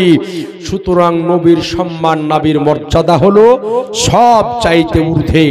আল্লাহ রাব্বুল আলামিন সর্বাপেক্ষা সর্বাধিক অতি সম্মানীয় করে আমার নবীকে এই পৃথিবীর বুকে প্রেরণ করেছেন। জোরে বলেন সুবহানাল্লাহ, আর একটু জোরে বলে দেন সুবহানাল্লাহ। সুতরাং এই নবীর সম্মান ইজ্জত আমাকে আপনাকে করতে হবে। ঈমান আকীদা বজায় রাখবেন আর ইবাদতটাকে বজায় রাখবেন। জোরে বলেন ইনশাআল্লাহ, আর একটু জোরে বলে দেন ইনশাআল্লাহ। মা বোন আপনাদেরকে বলবো আপনারাও নিজের ইবাদতটাকে খেয়াল রাখবেন। আর আপনার সবচাইতে বড় ইবাদত তার নাম হচ্ছে স্বামীর সেবা করা। খবরদার, স্বামী যতই খারাপ হোক না কেন স্বামীর অবাধ্য হওয়া যাবে না। আপনাকে বলি, ফেরাউন ভালো লোক না খারাপ লোক বলেন তো? ওর চাইতে খারাপ আর কে আছে নাকি বলছে? হ্যাঁ, নিজেকে আল্লাহ দাবি করেছিল। এই ফেরাউনের বিবি হযরত আসিয়া রাদিয়াল্লাহু তাআলা না জান্নাতি মহিলা। সুবহানাল্লাহ। জোরে বলেন সুবহানাল্লাহ। ফেরাউন কতটা অত্যাচার করত? বলে ফেরাউন আসিয়ার মাথাতে কপালে বড় বড় পেরেক মেরে দিত, এরপরে মাথায় গরম তেল ঢেলে দিত যাতে মাথার চুলগালা উঠে চলে যায়। এরপরে হযরত আসিয়া বলেন যে আমার উপরে এত অত্যাচার করার পর আমি কোনোদিন স্বামীর হককে নষ্ট করিনি। বলেন সুবহানাল্লাহ। বলেন এই রকম অত্যাচার রমনাতে আমার মনে বলে যে কোনো স্বামীতে করে না, করে এরকম করে না, হলেও হাজারে দুই একটা অন্যান্য জায়গায় পাওয়া যায় যে এরকম অত্যাচার করে, হয়তো মেরে দিয়েছে, কেটে দিয়েছে, হাজারে দুই একটা। কিন্তু ওই রকম অত্যাচার কোন স্বামীতে এই গ্রামের লোকেরা করে না। সুতরাং মায়েরা আমার, নিজের স্বামীর কথার একদম অবাধ্য হবে না। নবী আমার বলেন যে স্বামীর কথা কেমন পালন করতে হবে, যদি স্বামীতে কোনো হালাল কাজের, জায়েজ কাজের অনুমতি যদি দেয়, তো ওই কাজ করতে গিয়ে জীবন যদি চলে যায় তো চলে যাক, ওই কাজ করাই লাগবে। বলেন সুবহানাল্লাহ। সুবহানাল্লাহ। এর নাম হলো মানা। এরপরে নবী আমার বলেন, যদি পৃথিবীর বুকে আল্লাহ ছাড়া কাউকে যদি আমি সাজদা করার অনুমতি দিতাম, তো প্রতিটা নারীকে বলতাম তোমরা তোমাদের নিজ নিজ স্বামীকে সাজদা করিও। সুবহানাল্লাহ। এত সম্মান ইজ্জত আল্লাহ দিয়েছে। মা, আপনি এই স্বামীর সম্মান করবেন, ইজ্জত করবেন। যাই হোক ভাইরা আমার, দীর্ঘক্ষণ আলোচনা করলাম। আল্লাহ পাক যেন আমারও আপনার শোনাকে কবুল করে। জোরে আমিন বলেন। আল্লাহুম্মা আমিন। আর একটু জোরে আমিন বলেন। আমিন। সুবহানাল্লাহ। যদি বলা ভাষার মধ্যে হাদিস কোরআন আলোচনায় কোনো ভুল হয়, আল্লাহর নিকটে ক্ষমা চাইতেছি।